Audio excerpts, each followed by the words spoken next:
Welcome everyone back to Chart Fanatics, the go-to channel for all the very best strategy and concept breakdowns with the very best traders in the world. Talking which today we have a very, very special guest. He is a 8-figure verified trader, the founder of TradeZella. It's the one and only Umar Ashraf. What is going on, Riz? Absolute pleasure. Thank you for being here. Finally being on this show. I've been seeing it for such a long time, and I'm like, you know what? This is the place to be. This is the place for every trader to come to get real raw education. And just before we begin, I love what you're doing. I love what you're sharing in the trading community. With the other channel, and then also with this channel, I think traders are not understanding how much free value and good value you're putting out. So I appreciate that a lot. Thank you, man. I appreciate you, and I appreciate you being here. Today we're going to be doing a 5-step process from beginner trader, novice trader to expert trader. I don't think there's anyone better to be able to help us do that. And again, very thankful for the kind words. But where should we begin? Where's the first step? All right, cool. So what I want to do is I want to go through this 5-step process. So it's let's say 1, 2, 3, 4, and 5. And this 5-step process is there to help a trader go from basically someone that has no idea what he or she's doing to a point of getting to a comfortable consistency point of view, right? Now, when I get to this point does not mean you start making so much money. It does not mean that you are a millionaire trader. It just means at this point, you have a consistent, repeatable process where you know how much to increase bet size, what trades to take, what days to be aggressive, what days not to be aggressive. And you have a really system and dialed down process, right? That's the goal we want to get to. And this goal, once again, should not relate to a money goal. So before I go into this 5-step process, there's a few truths I think traders must understand before they go onto this journey. And I'm going to go under the assumption that someone is starting today and they're at this stage 0, stage 1 of wanting to become a trader. Yeah. And for me, anytime someone enters this stage and before they kind of go to the end, there are a few set of truths that they must accept and fully understand. And if they understand and accept that at this stage, it makes the next few stages a lot more easier. Yes. Right. So let me explain what those steps are or what those things are first. This is for people, let's say, depending on wherever you are in your stage. Even I think if you're in, let's say, stage 2 or stage 3 or stage 4 or even stage 5. I think most people in stage 5 or 4 understand these truths because I think without this, you kind of won't get it. So what is truth number 1 before you go on this journey of becoming a consistently profitable trader that has a system that is repeatable, that is understandable, that you can scale up or scale down as you want? The first thing is understanding when you're in this stage is trading is not easy, right? And this, I know it's sounds very cliche and you hear it, you don't hear it, but I think understanding this truth is so important. Because I think most people that are on stage 1 and 2 go into oh, trading's going to be easy. I'm going to be this millionaire trader in day 2, day 3, day 4. And I think knowing right here that, hey, this thing that I'm about to do is very hard. It's going to be extremely difficult, and accepting what you're walking into kind of makes it easy. Why? Because as you go through this journey and it gets harder and harder and harder, you start knowing, well, I know what I signed up for. I know this is going to be hard. Yeah. I know what I was going to accept. But then if you go into this and you're well, when I go on Instagram or I go on these platforms and I see someone having this and having that and making so much money, why am I not able to do it? These processes get very, very hard for you. That's number 1. Number 2 thing that we want to accept and we want to kind of really nail down is our goal in this whole process is not making money. This is not our goal. We are not trying to make money. And I know it sounds crazy when people watch this. They're what do you mean we're not trying to make money? We want to accept that. We do not want to track our progress here off the dollar sign. If we go into this process that I'm going to dive into and we start looking at the dollar sign and we're well, I'm in process 3 and I'm unprofitable, it's not working. That's not the right metric. And I'll get into the metrics. So we're not looking at making money here. That is not our goal. If we do everything right in these stages properly, this dollar sign will come knocking on your door and it'll show up on its own without you even chasing it, right? So we chase the process. As we get better and better at the process and we get better at trading, this part comes on its own, right? Just the byproduct of the work and the focus on the right things. Yes. And then that just kind of creates like a mental shift, right? I think even me, when I first started trading, I went into like wanting to make money, and then you set money goals, right? This year, I want to make this much money, right? Where I started switching my goals to like, this year, I want to be able to identify the good versus bad trades to take. This year, I want to be able to identify what trades I should increase risk or decrease risk. This year, or this month, I want to get good at identifying this setup. Yes. Right. So when you start doing that, you start, having this consistent element of like making money, which comes on its own. Right. The third thing is, in this whole process, we are only going to control the things we can control. The things that are in our control, we will focus on. So whatever we can control, we will put our focus in that. We cannot control what is going to happen to the market. But what can we control, right? That comes down to, we can control our risk. Right? So it's like when I see traders in stage 1, 2, 3, or any stage, right? That are like, oh my God, I lost more money than I planned. Why? Like, it's just a simple concept. Why? It's something you can control. How much you put into a trade, you can control. What trades you take, your quality of trades that you take is something you can control, right? Your setups that you execute on is something you can control. The days you trade is something you can control. Your emotional element, also something you should be able to control, right? So our job here is to focus on the things we can control. I cannot control what Trump's going to tweet, right?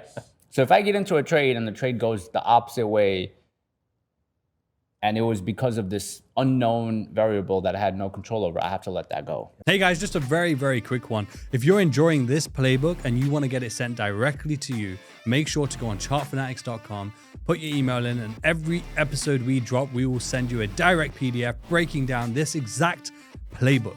Or alternatively, also, the playbooks will be put all together with the rules over on TradeZella. That is an incredible collaboration. So if you want to actually add the playbook to your TradeZella, make sure you go check that out as well. But let's get back into this episode. And then I think one of the last things is understanding this part, which is very important, is that in trading, there is no aha moment. Interesting. So I've been trading for 11, 12 years now. I don't have that, like, at all. And what I mean by no aha moment is, just because I've made money last year, just because I made money yesterday, just because I made money last month, I know does not equate to me automatically making money the next month. Yeah.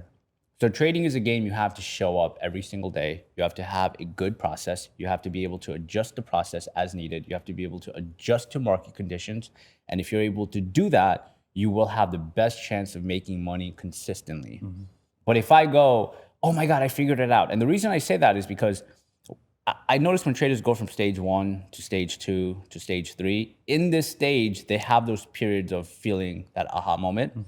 And what happens is when they get to that moment of, hey, I figured it out, boom, they go down. Yeah. Hey, I figured it out, boom. Even for me, there's so many times where I'm like, oh, I figured it out. And, I end up having a 20% drawdown, a 15% drawdown in a trade or on my account. And it's when you realize, like, hey, I can start getting from stage A to 2 to 3 to 4 and 5. And even when I'm at stage 5, it doesn't mean I've made it. It just means now I have this process that I understand really deeply, and I have to control that process, and I have to keep focusing on that process, and I have to adjust it as the market starts adjusting, and I need to know where to apply, where to take a step back. And if I'm able to do that, this will show up. Yeah, no, definitely. And what I really love about this, especially the aha moment, because I think that is what a lot of traders assume happens. There's like a click or light bulb moment where everything changes. We're not realizing that nothing changes. You just get better, as you say, on the focus element for sure. And you probably understand that it's not easy. Yeah. And you're probably not focused on the dollar amount. So as a combination of all of these things, as you say, the dollar amount sorts itself out, and you accept there's no aha moment. So you recognize the focus of your performance, your process, your routines. A lot of the time, sometimes outside of actual trading itself, so that you're prepared to be focused when necessary. Yeah. So that's I think accepting, because for me, for I think 6 years, 7 years, I've chased this aha moment. I was like, why? I get it, but then I lose it. I get it, then I lose it. I get it, then I lose it. And then, you know, I think in year 6 or 7, whatever it was, I sat down and I'm like, wait, there's never really this moment that we get, right? And then the last thing, right? Understanding this part. Now, this applies to some people and it may not apply to some people depending on what stage you're at, but you have to understand psychology in trading is overrated, right? And like emotions are a thing. I'm not saying emotions aren't a thing, right? But this is overrated. I write really bad. Emotions are really overrated. And the reason I say that is because your emotions are a battle for us to take when we get somewhere here, right? It's like in stage 3 and 4. That's where we start dealing with emotions. Before we get to emotions, and once again, I emphasize on this because I see traders in stage 1 or stage 2 and they go, I'm not profitable because I can't get my emotions in check. And I'm like, well, your emotions should not be in effect in stage 1 and 2. This is when you're building up skills. And when you're building up skills, your size shouldn't be large enough for it to impact your emotions. Yeah. Right? So it's like when you're in stage 1, 2, and partially shifting to 3, this is where like your size, right, needs to be the least amount. So like how much you're risking, your capital amount, this is where it's like the least amount, and then it slowly starts picking up somewhere here. So the reason I say emotions are overrated, it applies a lot to stage 1, 2, 3, but then obviously once you pass those stages, this is one of the battles that we have to deal with, which we'll get into into these stages. But I think if you're in stage 1, 2, 3, this should not be there. Let's take a break for a minute there, guys, because I want to tell you about our preferred prop firm, Apex Trader Funding. Now, Apex is no stranger to the podcast or even Chart Fanatics because we've done 2 incredible episodes with 2 record holders in terms of Trader Kane, who got a record payout at $2.3 million at Apex. And then beating that record in the end was JadeCap, aka Kyle, who also then has a record payout now of over $2.5 million in a single payout with Apex. And that really just shows the infinite possibilities you can achieve at Apex Trader Funding. Now, what traders love about Apex is that you can get up to 20 accounts. So whether you get the 25K account ranging all the way up to the 300K account, you can get 20 of those. So if it's 20 300K accounts, that is 6 million in tradable capital, which is absolutely incredible. Not only that, it's only a 1-phase evaluation, there's no daily drawdown, and up to $25,000 per account is 100% yours. And after that, it's a 90% split in your favor. That's right. At Apex, you can actually trade with Wealth Charts, TradeAway, and Ninja Trader, so you can choose your favorite trading platform. And not only that, you will actually get real-time data included when purchasing your evaluation with Apex. What I personally love about Apex is that as long as you're trading your day-to-day strategy, you don't have to worry about trading the news. You can actually request your payouts every 8 days, and there's actually no cap to your max payout, which really shows the infinite possibilities you can have at Apex. Thanks to Chart Fanatics, you can get the best offer available at Apex. They are always running sales. So make sure to use the code CF that will automatically give you the best offer available at Apex. The link for Apex Trader Funding is in the description below. So click that link, use the code CF, and you will get the best offer available. Become an Apex trader today. Now let's get back to the episode. Would you say that what the problem is that people use it as a crutch? Yes. They use it as almost an excuse for why they're not performing well? Yes. Versus actually identifying like they don't have edge, or they're oversizing, or they're making these what you would call like novice mistakes, which is why it's down here at the sort of phase 1 and 2. But a lot of the time people kind of trap themselves here because they'll just constantly point at psychology. Yeah. And there's no one really can help with that because unless you start to really identify edge. Yeah, so because it's easier to blame psychology, right? It's easier to say, like, there's so many traders that I've come across, they'll say, you know, I know how to trade, but it's my emotions. And I'm like, okay, what's your playbook? What's your strategy? Walk me through it. Has it been proven? Have you tested it enough? And they're like, no. Then how do you know it's your emotions? Because when I trade, I get this and I feel that. And I'm like, yeah. So how about we work backwards? How about if you feel that, and this is for anyone that feels that.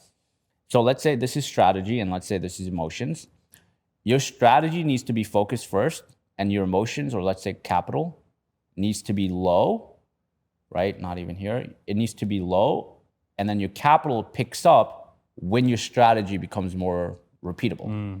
So capital needs to be minimum. Your position sizing. So for example, if you're risking $50 a trade, and let's say losing $50 a trade doesn't really bother you, it's going to allow you to operate your strategy a lot more effectively. But now if let's say losing 5K a trade is going to like shift you up and down, you don't have a good strat, even if you have the best strategy in the world, your emotions will hijack your process. Yeah. And that's why capital placement and when to increase size and when to take certain trades becomes important here and not here, because what we want to do here is we want to develop on stage 1, 2, and partially 3. Yeah. And then when we go from 3 to 4, that's when we want to start adjusting size. This is like these stages, and you know, I'll get into it in a bit, is like, this is where we start making money. This is where we start taking proper bet sizes. Here's where we build the foundation. And while we're building foundation, we don't want to have emotions. We don't want to make our life harder. So we reduce position sizing, we reduce risk. So this part does not hijack this process. No, I love that. I think from what I'm hearing as well, and just general observation, is that a lot of the people in phase 1 and 2 are essentially trying to take things from the more expert stages and trying to apply them early on. Yes. Which just isn't the right formula. Yes. Yeah. Yeah, and then that's where all of this not easy, money's not our goal, control the things you can control, there's no aha moment, emotions overrated, all kick into the final thing, which this whole process of A to 5 is a slow marathon. Right? That's the last thing I want to just touch on before we go into this. Trading is a marathon, it's not a sprint, and the reason I want to emphasize that on people is because everyone watching, and I want you guys to think about this for a second. If you've been trading for 2 years, if you've been trading for 3 years, even if you've been trading for a year, how many people that have been watching have rushed into trying to make money in 3 months, have rushed into making money in 6 months? And what that does, right? And I've seen this so many times and it like frustrates me. So I'll give you an example of like 2 traders that I've seen, 2 types of traders, right? There's trader 1, let's say both of them started in 2021, right? And this is trader 2, also started in 2021, right? Trader 1, you know, rushes the process, goes back to 0. Rushes the process, goes back to 0. Rushes the process, goes back to 0. Rushes the process, goes back to 0. What happens here? They blow their account, they lose their funded account, something, whatever it is, and then they go back to 0, and then they repeat the cycle. Yeah. You go to 2025, they're still here. Yeah. But in this window of 4 years, they've had success, mini successes. But those mini successes were not built on strong foundation. So it's like, imagine building a 50-story building with no strong foundation. Anytime there's anything bad that happens, the building's gonna collapse. Yeah. So what these traders do, and I'm confident that 60, 70, 80% of people watching are in this cycle, they don't have a strong base.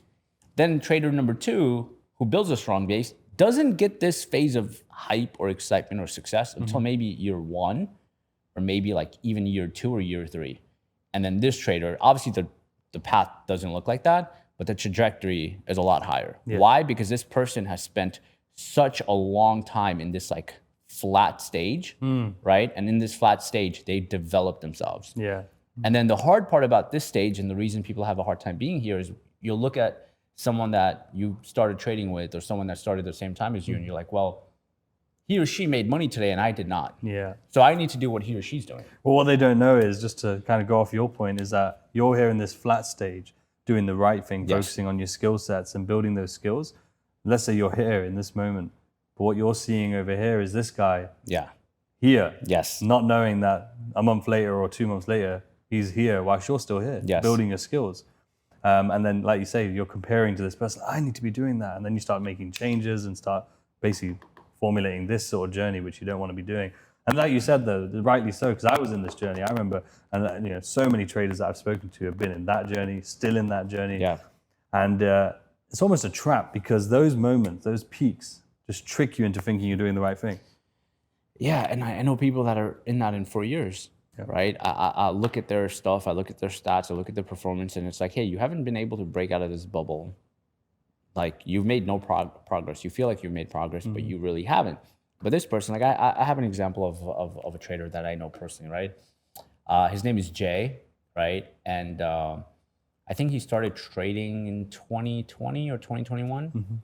And he was unprofitable for 9 months, 10 months, 12 months. And I use him as an example really like all the time, because his journey was exactly this. Like, I think for 9 months, he was unprofitable. And when I say unprofitable, I don't mean like he's losing his life savings or anything. I'm just, he's flat. He's losing some money. He's making some money. He's here for like 9 months, right? But he's red. Like if his account started here, he's like under, but not massively.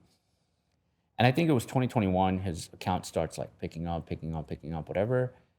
We're in 2025, and I think recently he had his first 100K trade. Wow. Right? This guy who was in this period for 9 months, and when he got out of the period after 9 months, it wasn't that he started making a lot of money, but he like after 9 months, it like up, down, good process, good systems. He had his first 100K a day.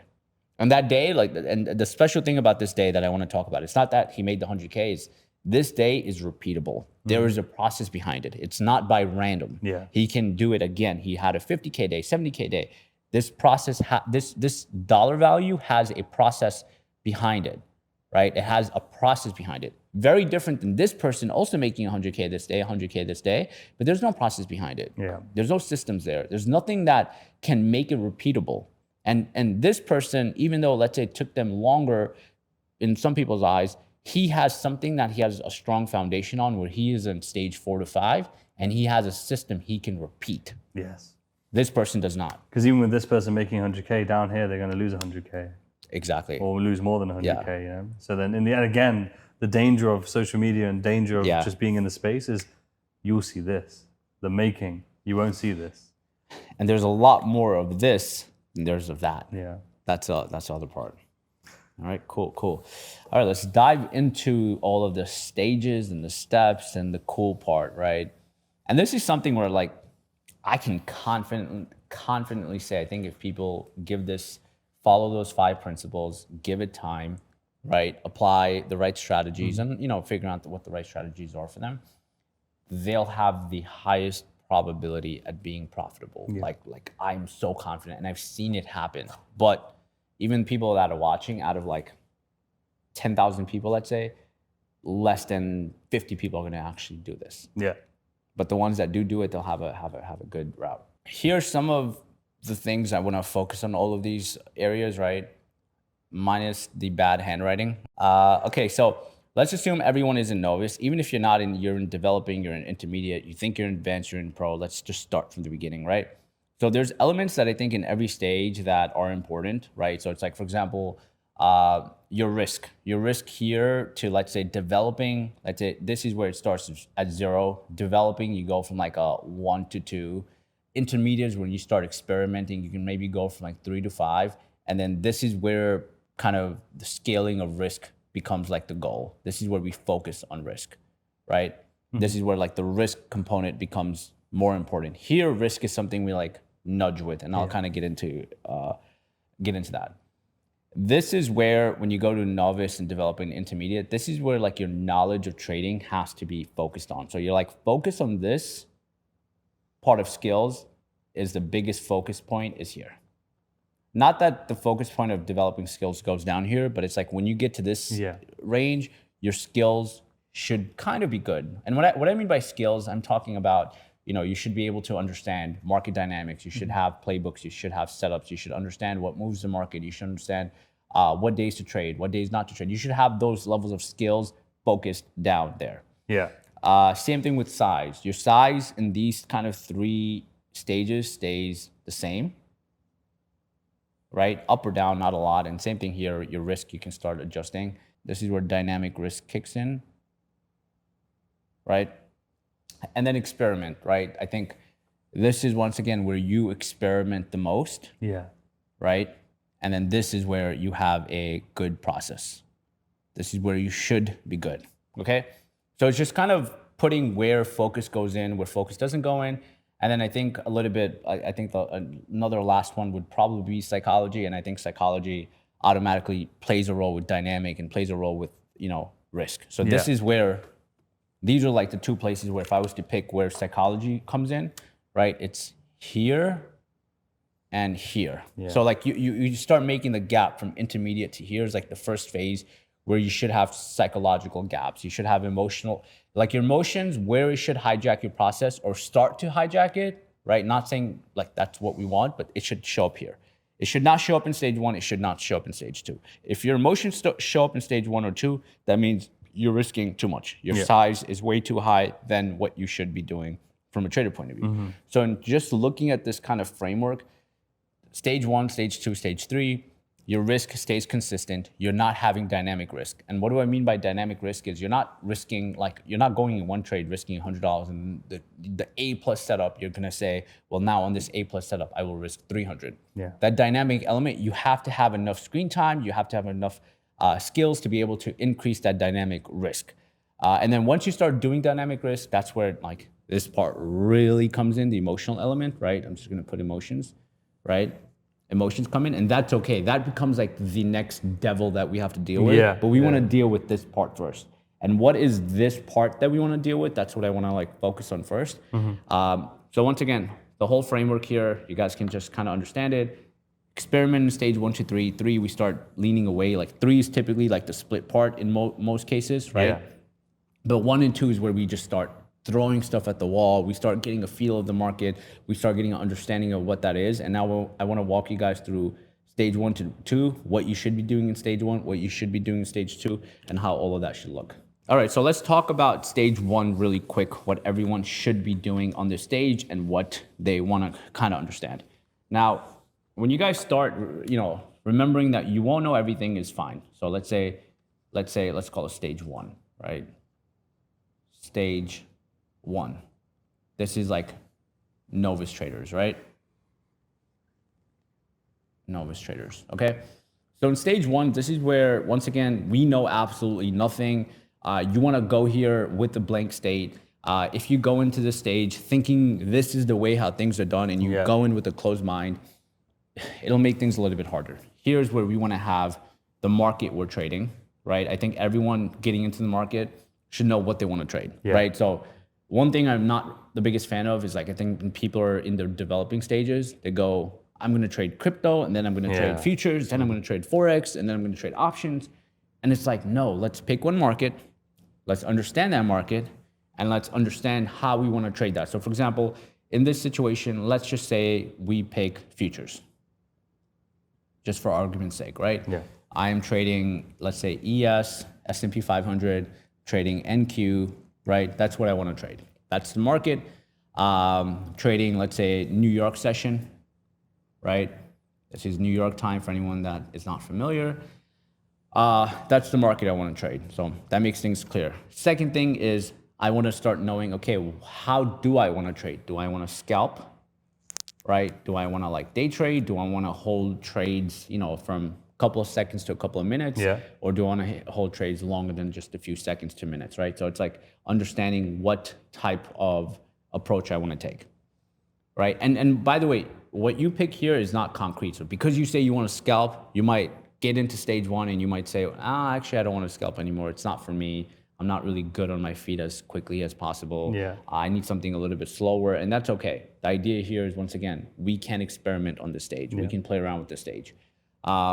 That's that. The next thing is you want to, there's 2 approaches, right? You can either paper trade here, right? And this depends. If you're completely new, you have no background, no anything, paper trade, get familiar with trading, get familiar with the markets, get familiar with your platform, buy stuff, sell stuff, whatever. If you're past that stuff, right, which I think everyone should, move on from at a certain point, you want to use real money and a very small amount, right? Like, start with, I don't know, $1,000 or 2K or 3K. I don't think you should go in with more than that. Very small amount. Right? Put that capital into the market. And this is after the fact that you've paper traded, you've understood the market, you understood what works, what doesn't work, how the platform works, and you kind of have a good idea, then obviously do that. And then from there, you want to start building a process, right? And I'll kind of go into the process a little bit. The idea of a process here, guys, is you won't have everything perfect. And I think this is what people forget, is they think that the thing that they select early on is what they have to stick to. And that's why early on I recommended that in stage 1, 2, and 3, we have a lot of experimentation, and experimentation obviously starts going down afterwards. But we want to have a process that we can adjust here. And the reason we want to have a process and we want to have data tracking here is because we then know what our problem is. What people do is, because they don't have a process and they don't have data tracking of their process, When they get to, let's say, stage 3, right? They don't know what is making them do that. They don't know if it's a bad setup. They don't know if it's their selection of trades. They don't know if their size. They don't know if it's emotions. They have no idea. So they go back into this place again. Yeah. So if we start building this from day one, which we'll build out together, and we start altering it based on how we want to trade and what we want to do, it'll make our life a million times easier, right?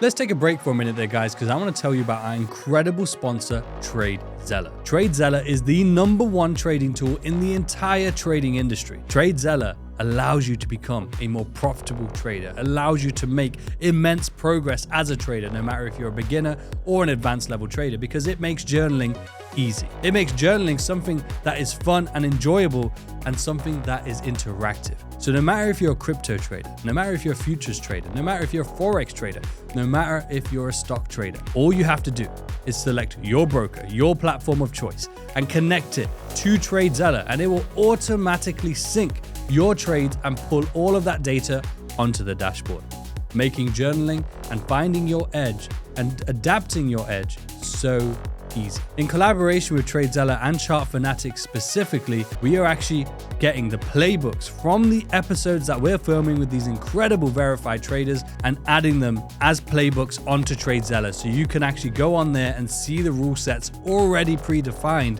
So make sure you check that out as well. Now you can actually get 10% off your monthly subscription using CF10 on TradeZella right now. But more importantly, I would say CF20 for 20% off your yearly subscription with TradeZella. The links for TradeZella are in the description below, so make sure you go check them out.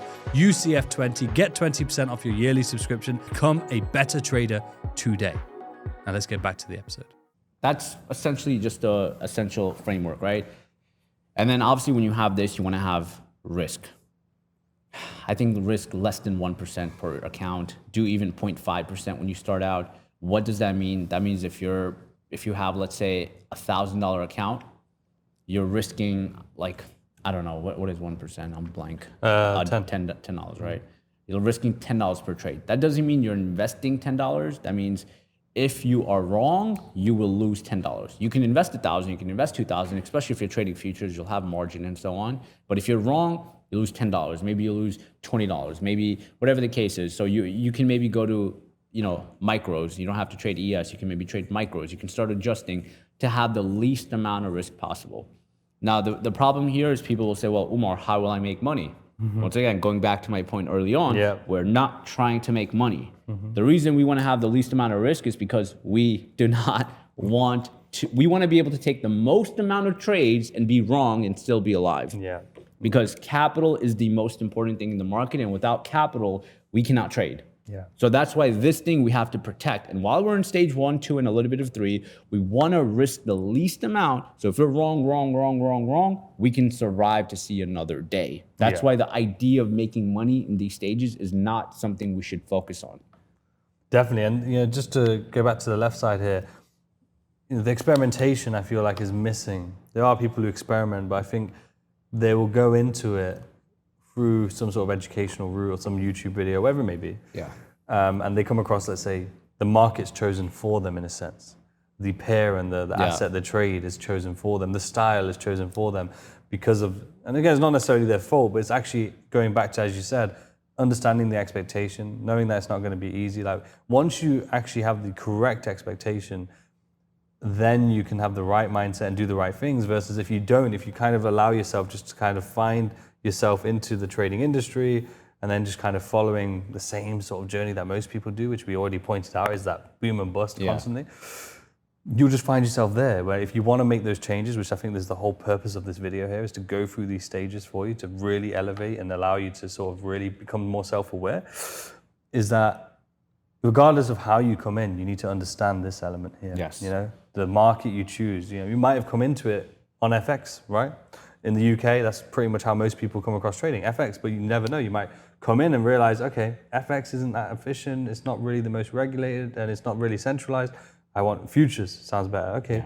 And then from there, you then pick the futures instrument, you then pick the style, then you pick you paper trade or have a smaller account. And that experimentation is so necessary to build your repetitions. But as you pointed out, like really minimize the risk. It's not about making money. Yeah. It's about building your reps. Because I think, if anything, a lot of people, obviously, because they don't do this, they blow up 2-3 times very early on. And that's kind of their expectation of trading, versus if they've actually trained themselves to take losses, but maybe lose 10%, but that was over 20, 30, 40 trades. They've actually taught themselves, actually, if I do this right, I can still be in the game. And I think that's a huge difference in mindset. Yes, and that, to your point, is exactly what it is, because you start, even though it's not money that for some people it may not burn them, but you get familiar with this process, right? Like, hey, I'll lose 10, 10, 10, and then I'll have a trade, I'll make 30. Yeah. I'll lose a 5, 5, 5, and I'll have a trade, I'll make 40. So those setups come, and then you start knowing trade selection and setup selection, and then you're like, wow, if I have this process and I follow it long enough, I will make money, right? And I think doing that in stage 1 and 2, and that's why the least amount of money, it's important, because I see people in the stage, they're like, no, I don't really care about 1,000, I want to do more, I want to like feel it.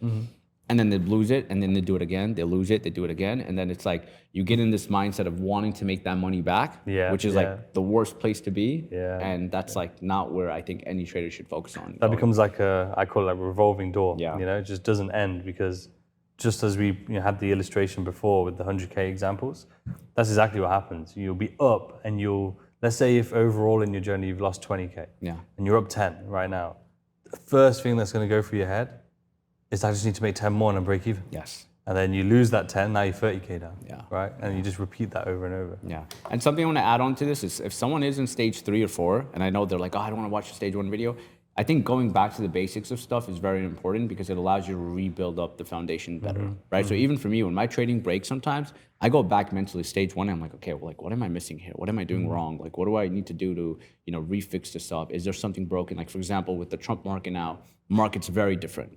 Getting adjusted to it requires a new approach, new process, new understanding of how to kind of, set up game plans. Sometimes you can't have biases for the day, because the bias can change. So going back to ground, stage 1 mentally for a day or two, and just building yourself back up, I think is also very important. Definitely. Cool. So so that's a little bit stage 1. I'll go into the process, and then obviously I think in stage 1, what is the goal we're trying to do? Like, let me just put the goal, like the objective. The goal of stage 1 that we're trying to do is we're building our foundation, right? Foundation, right? I wrote it wrong.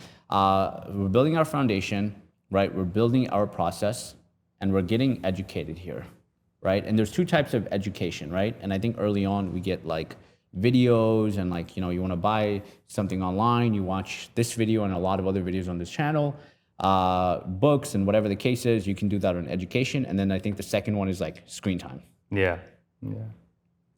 Right? Screen time. This is the most important education in the world. This is good to build the foundation. This is where it gets more and more. So the way this correlation works is, early on, your screen time starts high. Your video education starts high, and your video education goes down. Your screen time starts average, and then your screen time goes up, right? So that's like where the correlation happens. So stage 1, we are building a good foundation of learning. We want to know what we need to learn, market dynamics, what moves the market, setups, technical stuff, whatever the case is, getting all of that together to dive it into our process, which we'll go into stage 2 in a bit, right? Now, what does that process look like? And I think this is the important part before we go into stage 2. And stage 2, I'll talk a little bit about setups, and I'll talk about strategies and, how to kind of do that.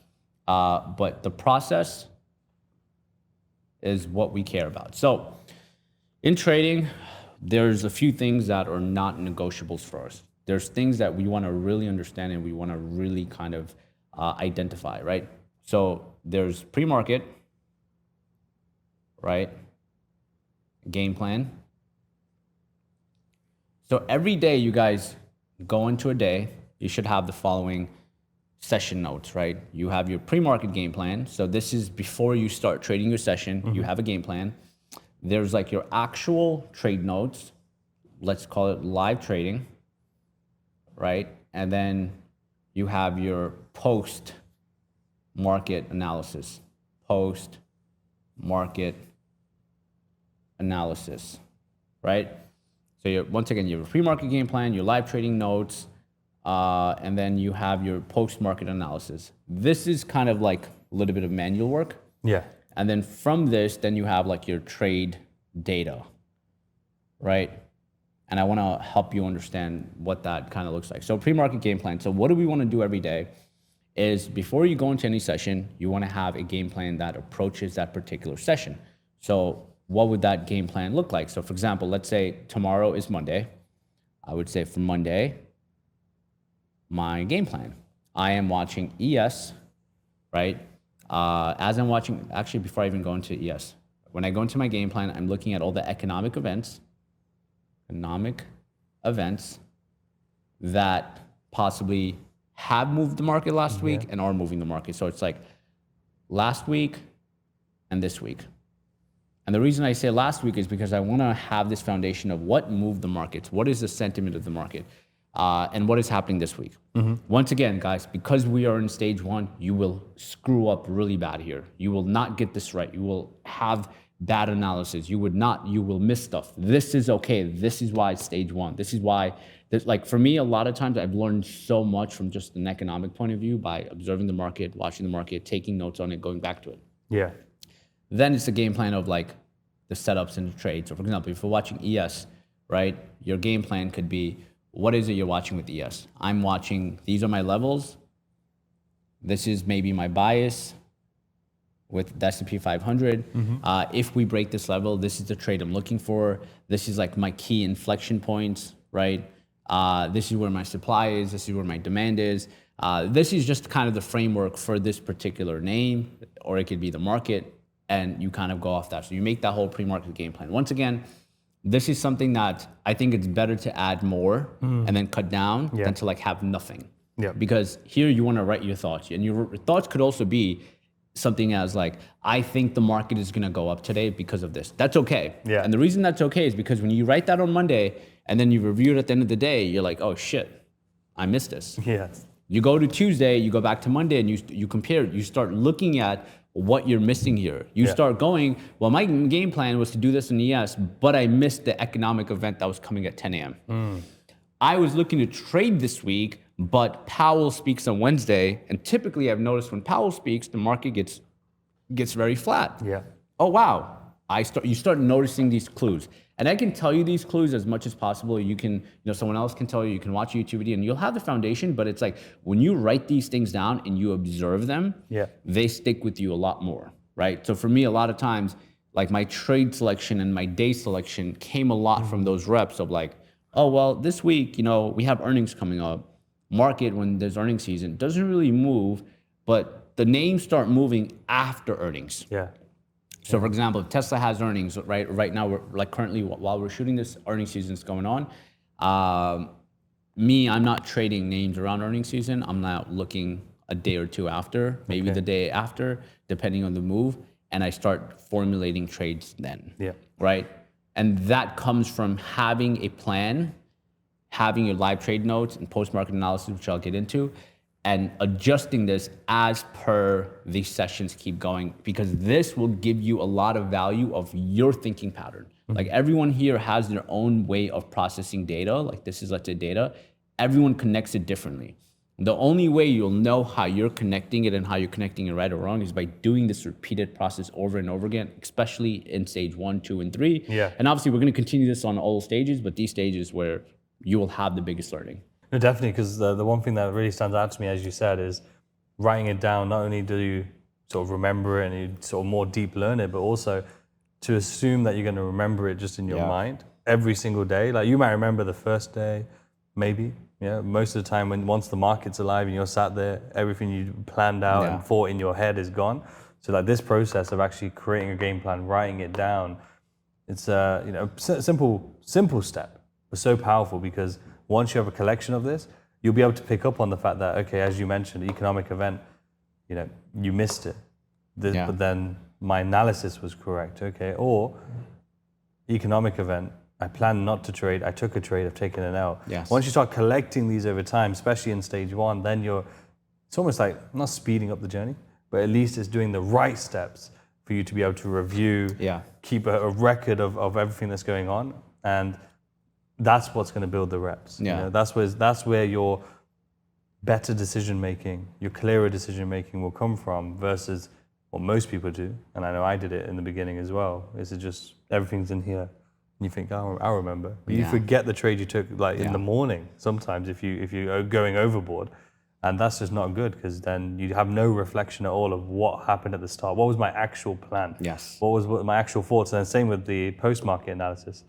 You know, if you're not doing that, you're never learning, are you? No, of course, and that's why I said this part is very like, be open to making mistakes. This, like, we're experimenting here, right? And I think for people that think they are in stage 2 and 3, come back here again and experiment of like getting this part right, getting the floor right. Second, doing it consistently, and then third, finding things to take away from it, right? And if you intentionally do that day after day, one, you will get very in tune with the market, and two, you will find so many things out, and you will learn more that'll stick with you consistently. Yeah. Right. So that's one. Then live trading notes. So this is something I think becomes like, this is very powerful. So like, there's a few ways to do this. One, you can screen record. Yes. Yeah. Right. So like, I screen record, like I use Loom and I screen record my session. Really? Like I'll talk over it sometimes. Or second, something that also helps me is typing. Interesting. Or writing, like you can write. And like, I'll give you an example of like how I write stuff and what I do. And like, I'm telling you, it's legit a game changer. It's like, it helps more on like stage 3 when emotions start coming in. But the idea of writing is like, I'll do like 5-minute check-ins if I'm like in like drawdown and I'm really struggling, but typically I'll do like 15-minute check-ins. And what I mean by that is if I start trading at 9:30 a.m. All right, at like 9:45, right, I'll have like my first check-in, and like just set an alarm on your phone, like go off every 15 minutes, and like write, what do I see? What do I think? Hey, I'm looking at Tesla. Tesla looks like a good long above 252. I'm watching that. Or I could say, hey, I'm in Tesla long here. This is why I'm long. My stop is here, right? And what that does is, one, it allows you to see what your thinking process is when you're in the markets. Because a lot of times what you guys will see, you'll have a plan, and then your actual trades differ from your plan. And you'll go, whoa, what the hell? Why can I not follow a simple plan? And then second, you'll start seeing when you do your post-market analysis, like, wow, why was I going long in Tesla? This has happened to me probably like 4 months ago. Like I took notes, I looked at it after market, and when I looked at this, I go, this makes absolutely no sense. Like, why was I taking this side of the trade? And it's like, when you are in this moment, you know, trading at times does get a little bit confusing. You do start overthinking. Emotions do become a part of it. Like, a lot of things happen here. And the idea of the post-market analysis is, one, you're looking at your pre-market game plan. You're looking at what did you get? You're looking at your game plan for the day in terms of the trades and the selection, what you were going to do, how you executed that, what your execution looked like, and then analyzing that at the end from a thought process point of view. Yes. Right? And then the other thing that goes into stage 1, and everything we're doing in stage 1, guys, this is something we're doing until stage 5. This part doesn't stop. Like, this is part of the process, right? Is like rules you set.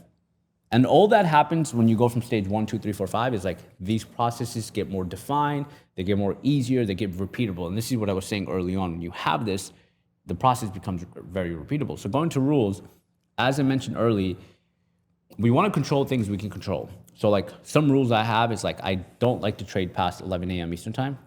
So like, that's when I end my trading session. So that's like a rule I have. I think for everyone else starting too, I think if you're trading the US markets, I don't think you should sit in front of your computer for like 10 hours trying to trade, especially early on.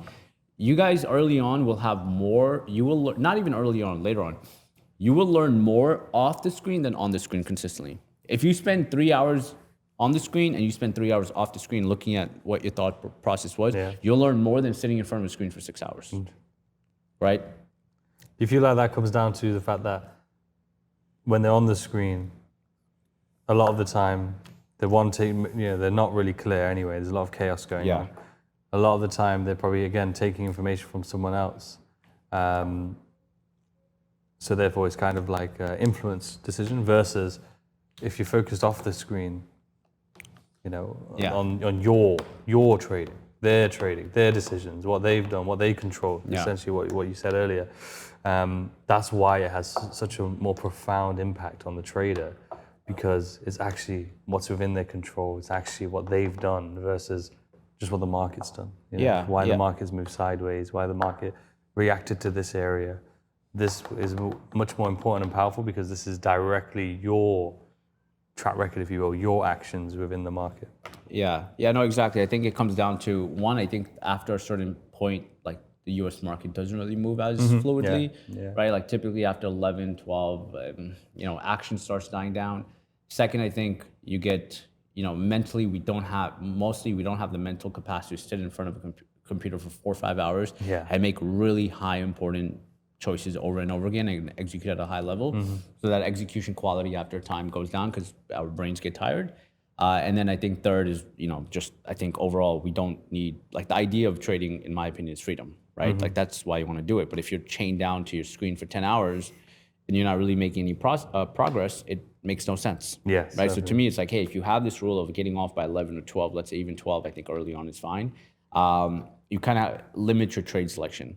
Also, if you end until 4 p.m., what starts happening throughout the day, mentally, if you're sitting in front of your computer for 6 hours and you don't take a trade, it's very easy to say, I've been here for 6 hours. I've been here for 7 hours. I made $0. Let me take a trade, right? It's the same concept of going to work and not getting paid. So it's like you're going to work and you don't get paid for 7 hours. So your trades that you start taking in hour 4, 5, 6, just it's easier for you to take them, which lead to like over trading and bad trades. Yeah, it does, yeah. Right. So there's rules. So like, for example, 11 a.m. end. I think in stage 1, having like cutoff rules. I think another rule is like, I need to be at my desk 1 hour before the market opens, right? I think that just kind of keeps things consistent and, something to keep in mind.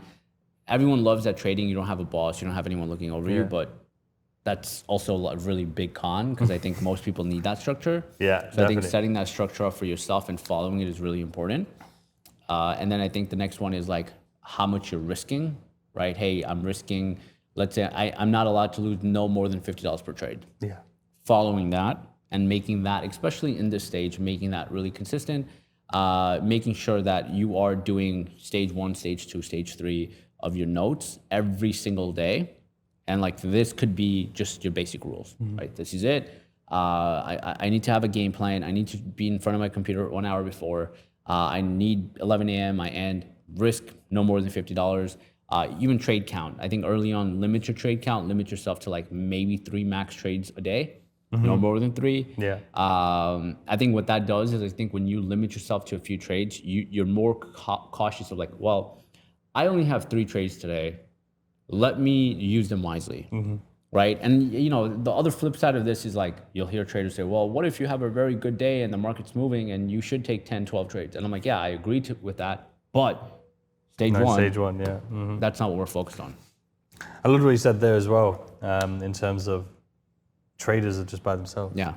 Like traditional prop firms, for example, or these professionals, or even traders from the past, they were either in pits, or if it's traditional prop firm, they have like trader pods, they have risk managers, like all these different facilities almost, and interactions before a trader places a trade, and it's just crazy how different that is. I think most traders, like the average viewer here, doesn't even know that exists. Yeah. So all they know is that sort of being alone. It's not a problem. It's more so going back to one of the beginning points is understanding what you're signing up for. And really, if you're going to do this right, you need to be your own risk manager. You need to be your own accountability. You need to be your own mentor, if you will. And that's hard. A lot of people find that difficult. But that's why I think the way you've mapped this out is to facilitate a natural progression of having all those things for yourself. Yeah, no, exactly. I think it comes down to that, extremely important. And then in this stage, once again, our main goal is to have a process, have rules, and get as much as learning as possible. Watch YouTube videos, read books, get a good understanding of the market you've selected, and kind of, just get really comfortable with the platform you're using, get really comfortable with trading overall. Here's, once again, we're not trying to make money. We're not having these, insanely complex approaches or strategies or none of that. It's just getting comfortable with the market, with a good process and good rules, right? Now we go to stage 2, right? So this is where you start hitting developing stage, right? So once again, guys, this process, the rules, they stay. This is not stage contingent. It's not like, oh, we only do it in stage 1. No, you do this forever. I've been trading for 10, 12, 11 years. I do this. The best trading floors in the world, all of them have a process. All of them have pre-market notes. All of them have live trading notes. All of them have post-market analysis. They have rules. They have all of these things. Even people that have making 30, 40, 50 million a year have processes in place, right? So now let's go to stage 2. So stage 2 this is where we start taking everything from stage 1, right? And we start going to building strategies. So this is like, we're like developing, right? We're like a developing trader. Yeah.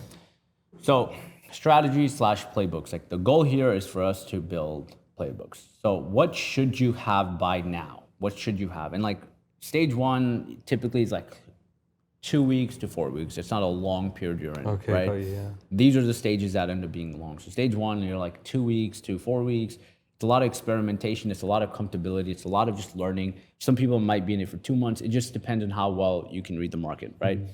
And understand the market. Not even read the market, but understand the market. This stage is typically longer. I've seen this stage from like 2 to 3 months, right? So like 60 to 90 days. The simple goal here is now to start building our playbooks, building the strategy.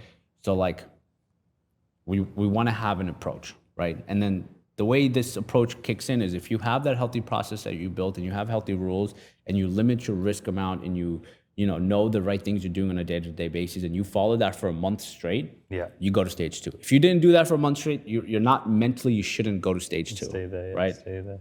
Here, we just want to build a playbook. So let's go a little bit into playbooks, right?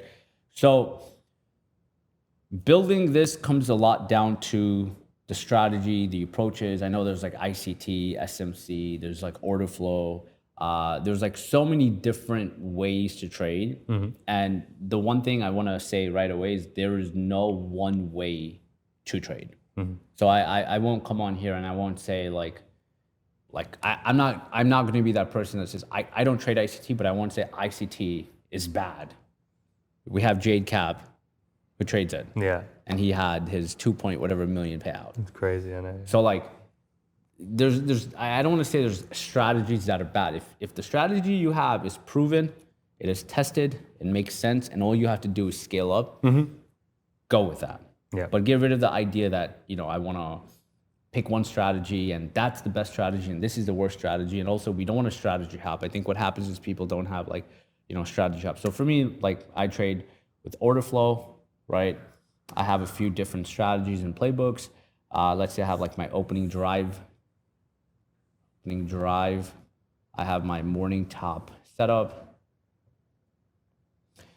And another video me and you can go really deep into is this whole order flow thing, because I think a lot of people want, if people are down, if you guys give this a like or thumbs up or whatever. If you guys want, we can hit subscribe now.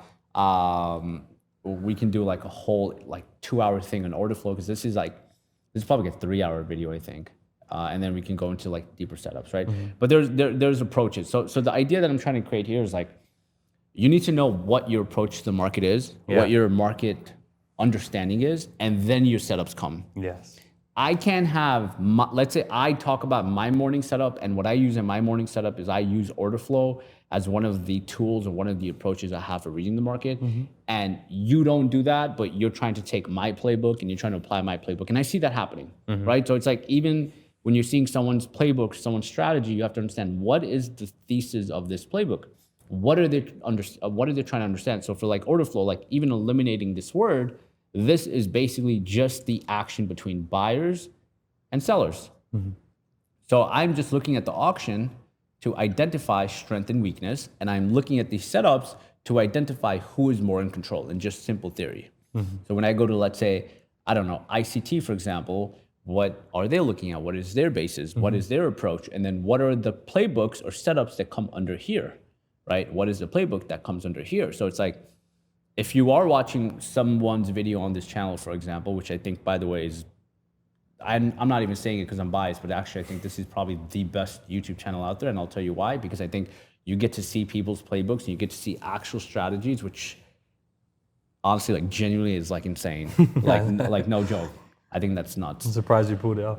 Yeah, no, I think that's insane. But yeah, so it comes down to that. So I think the thing I'm trying to get into here, number one, is first, you can't just have a naked playbook. You have to know what concepts does this playbook represent? What concepts does this strategy represent?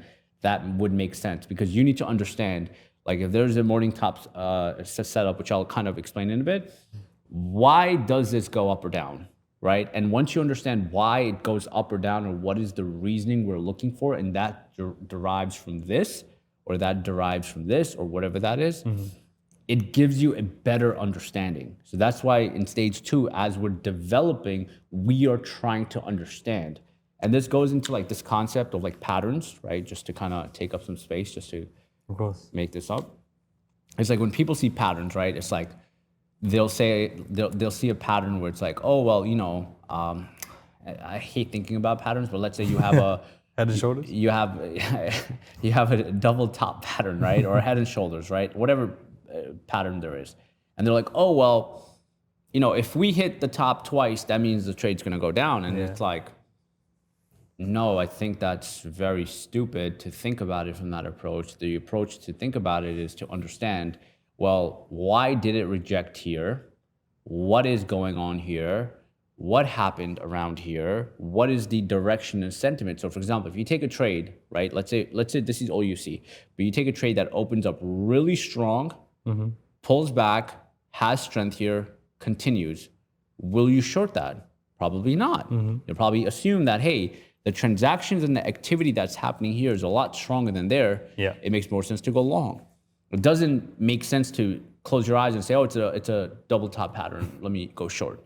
So that same concept of like questioning things and making it logical goes into your playbooks. And I think a lot of people that are even in stage 3 or some even in stage 4, I don't think they question these things and they go, oh, I saw a bull flag, so I went short or I went long. And I'm like, that's not a good enough reason to take a trade. You need to give a reason of that bull flag. And you have to understand, in playbooks and in market conditions, there's a lot of different stuff that play a role. Like if you have a day where there's a lot of fear in the market, or you have a week where there's a lot of fear or negative sentiment, right? Let's say the sentiment is negative, right? Negative sentiment. Typically, most setups that are going to work for that day or for that period are going to be on the downside. They're not going to be on the upside setups. So it's looking at, there's a sentiment, that's what's driving the market, and that's what adds on to these playbooks or these kind of patterns that I think a lot of people talk about, and you have to be able to identify that with events. Now, if I see, let's say I see a really good setup happening, right? And this is where, you know, stage 1 kind of kicks in a little bit and we have to combine it with stage 2. If I see like a really good setup and let's say Powell is speaking in 2 hours, I don't care how good that setup is, I'm not touching it personally. There's just too many unknowns there. I don't want to touch it. So that's where you start combining, you start having a playbook, and then you start questioning it with understandings of like, okay, I have this good playbook. Right? This is the market sentiment. This is where the playbook's underlying concept makes sense. This is what this playbook makes sense to. This is what this playbook looks for. These are the things that need to make sense. And then that helps with, once again, trade selection, day selection. You know, it helps you with dynamic risk once we get to that stage. You start knowing what days to increase size, reduce size. You start knowing what trades to increase size and reduce size on. You start knowing what trades to really execute on and what trades to kind of avoid, right? So that's where the dynamical understanding of this is very, very important. No, I think it's so important because, as you mentioned near the beginning there, if you just freestyle, then you're never going to learn. You're not going to understand where the mistakes are, what you're doing right, what you're doing wrong. By having an actual playbook and being able to sort of differentiate your trades, because most people aren't going to just have one. They will have different factors that means, you know, maybe different times, different market, wherever it may be. You're able then to collect the data and stats of that particular performance, and then be able to understand maybe out of the free here, let's say, like the morning top, the opening drive order flow, maybe, you know, Trump's come in, the markets have changed. Suddenly opening drive isn't performing that well. You know, then to pause that, bench that, focus on what maybe morning top is, you know, absolutely hammering, great, you know, stats, great strike rate. Let's go focus on that. Yeah, no, exactly. And I think when you have that kind of conceptual understanding, it makes it a lot more easier for you, right? So that's why for me, having those days and trade selections makes the most amount of sense for me. So like now going into, let's say, a playbook, right? So this is where the developing thing is. And once again, we're still stage 2 and partly stage 3 is still experimenting. So it's like we can experiment here. So if we pick this, doesn't mean this is what we stick with forever. If we pick this, we want to continuously have this in the back of our minds. We want to ask this why question over and over again, right? Still at this point, the money is not important. Yeah, money is not important, right? Make sure to add that in there. Right. So the concept here is why. Like why? Like for example, morning drive and simple thing, right? Or let's say the morning top. What I'm looking for is, let's say the market closes here the day before. The next day we gap lower and we open up. On the first 10, 20, 30 minutes, I look for some weakness and I look to short that on the downside. Now, if I show you that, what I don't want people to do is I don't want people to go into this setup and anytime they see a similar action, they go and short it. Yeah. You want to understand the why, okay? What differentiates a setup where the same thing happens, but what differentiates this moment to weak or strong, right? What showcases on give or take order flow? What showcases on price action? What showcases to me, right, what identifies as weak or what identifies as strong in those two scenarios? Yeah. What are other economic or market events, right, that also play a big factor here? For example, let's say I take 2 setups, right? And let's say with the morning top setup, this setup is what makes sense. Market closes here the day before. Next day it opens up lower. It picks up, it flats, and now we have the same thing from the day before. What's the difference between both? There's a lot of things that could be different. One, as mentioned, the strength of, let's say, the buyers and sellers that you could read on order flow. Maybe, let's say, something on price action. Maybe on this one, we do have a big economic event coming out. Maybe we do have Powell speaking. Maybe we have Trump speaking. Maybe there's something happening in the near future that this one I'm not really as comfortable as taking, maybe to this one. This one I may be comfortable taking, even if the action on the tape or the action on price action looks relatively similar, because I'm factoring this in. And the reason I bring these points in is because when you guys are developing your playbooks, there's a very cool concept that comes in here. And this goes with everyone's playbook, right? So even if you're watching any of the playbook videos on this channel, go back and do this exercise. This will make things so much clearer for you, because when you understand a strategy from a deep point and you can really understand the other elements that influence it or may influence it, you start having better execution. You start knowing, like, a lot of trades where even I have big size, I don't feel emotion. And the reason I don't feel emotion, not that I don't feel emotion all the time, there's days I'm like a complete wreck, by the way, right? There's trades I trade and it's so flawless and my emotions do not become a part of it because I understand the strategy or the playbook and the event so well, and I'm comfortable. And the last thing I'm thinking about is losing money because I'm very comfortable in the trade. And if I'm wrong, I know what I'm going to lose. So the emotions don't hijack because I have a lot of reps and comfortability of understanding that playbook. So when you see someone explain a playbook and talk about something, what you should do is you can go back and you can back test it. Yes. So what does this concept mean? So for example, going back to a morning top setup, let's just say let's make rules for it. Okay? Let's say we take this. And this goes once again for every other playbook video you see. Go back, spend time, because this time that you spend on it, it's going to help and improve your whole philosophy of that setup or philosophy of what is happening in that current period. So for this, what am I looking for? Let's say I'm looking for a gap down, right? Let's just make rules, right? This is my rules.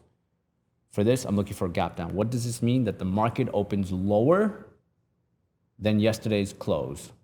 So for example, if let's say yesterday market closed at, I don't know, 4,000, right, at 4 p.m., today at 9:30 a.m., it opens up at, I don't know, 39.80. It just opens up lower, right? That's what I want to see. I want to see a gap down.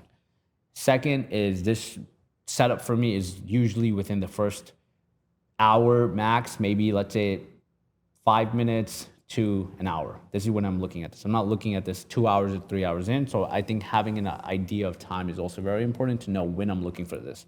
So when I do go back in time and I do test this, this is what I'm essentially looking for. Yes. Right. Second is, what is my entry criteria? What do I need to see? This is not really my entry criteria. This is more so like my trade setup or environment This is setup. what you need to see to right? get to that point. Market gaps down, it gaps down lower than a key level. This is the time period I'm trading it in. So what is my entry criteria for this particular setup? I'm looking for a move on the upside move, and I'm looking typically no follow through. Now, what does this mean, right? This is, once again, the whole why. We want to keep asking why. Everything is why. No follow through. This concept of no follow through essentially means that, we'll see a move that goes up. The volume isn't as strong. You're not seeing a surge in volume. You're not seeing a surge in activity. And, the conceptual understanding when you look at order flow and you kind of start understanding the tape is if price starts moving up and you're not seeing activity increase a lot of times, it's typically not a lot of strong buyers behind it. There's not a lot of activity. There's not a lot of interest behind it that's driving price higher. So that's like the first thing I'd want to see of like, okay, there's no follow through. That's my first entry criteria. My second entry criteria is once there's no follow through, do we start seeing the action slow down? Do we start seeing a little bit selling pressure? So two things that I've seen is I'll see selling pressure kick in, right? It can be light, or I'll see activity slow down. And what do I mean by activity slow down? So sometimes I'll see, we open up okay, maybe not the strongest, or even if, let's say we do open up a little bit strong, and then once we kind of start hitting this flat area, price gets flat. And once price gets flat around here, activity slows down. And what do I look for activity when activity slows down? The tape slows down. We stop seeing aggressive buyers come in. There's no one aggressively, filling the ask over and over again, the same way we saw that there.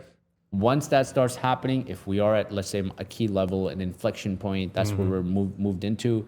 For me, that's where I start looking for the short. This is a short trade. So for my morning top, I'm looking for a downside play. Of course, yeah. So that short play is what I look into. Now, for me to take this trade, my risk has to make sense, right? So meaning like, hey, if I take this trade, am I positioned accordingly that if I'm wrong, I'm comfortable in what I lose. If I'm right, is there money for me to be made? If that makes sense, I'm good to go. Right now, it's once again, there's a few things we have to think about here. And the reason I'm factoring these few things in is because I want people to understand how to think through playbooks and how to think through strategies, right? What matters here, there's a few things. So recently, I think 2 weeks ago from the time of shooting, there was a day that the morning top setup, like it kind of presented itself very similar. I didn't take it, and I'll tell you why I didn't take it. Because for 3-4 days, the market's been selling off. And I was like, okay, I think right now the market is maybe overextended. I'm seeing something similar happen, but market's been so, like, we've been having big gap up days, big gap down days. And I'm like, last thing I want to do is be caught up in this like irregular activity. And I was like, I decided not to take it. And that day, what happened is this is where we closed the day before. We gapped down, we moved up, we moved down, and then we rallied up, right? So that's where the selection of like economic events, selection of, the last few days of what's happening in the market play a role, because now if we're selling off for 4 or 5 days, we're overextended. Yeah. Do I really want to take a short trade on an overextended day? Yeah. I'm like, the trade looks good, but like I can live with missing this one out. Yeah. Is the idea. Not that I don't think it's gonna work. I'm okay with missing this one out. I'm okay with not putting, and even if I do take that trade, and this is where like stage 3 and 4 and kind of kick in with dynamic risk, my risk on this is not as aggressive. Yeah, no, so like in that sense, you're identifying factors that could remove certain attributes to the trade that you actually want to take. So rather than it being, say, let's say, you graded an A+, it's suddenly downgraded to an A, and therefore with discretion, you're saying, okay, I don't really feel like this trade is the best one for me to take. I'm not willing to say risk. And again, being at stage 2 is an important factor to take on board, because you need to build that to really get to the point where money is. It never really matters in terms of like we're focused on it, but that byproduct only comes from building those reps. Exactly. And then when you have this foundation, what it allows you to do is now I know what I'm looking for, right? So now I know, hey, I'm looking for the first 5 minutes to an hour in open. I'm looking at, let's say, I don't know, ES, or I'm looking at Tesla, or whatever it is. I can go back in time to, let's say, the last 3 years, and I can go through every single day, write out my game plan, spend time on like, hey, the market gap down, first 5 minutes to 1 hour. Here's my entry criteria. Would I take the trade? No. Yes, no. Take that, build data around it, and now I maybe in 3 years I maybe got, I don't know, 50 trades. Now I have 50 trades. Some I made money, some I lost money that I can go through. I'm like, okay, let me go through this individually. Let me spend time. This is where the time element kicks in, right? What this does is you go back in time, you back test, you build your reps, you get familiar with the market, you get familiar with what's working, what's not working. Once you get really familiar with that, now imagine what happens in real time of a trade that you've back tested for 3 years, a 3-year time period over and over again.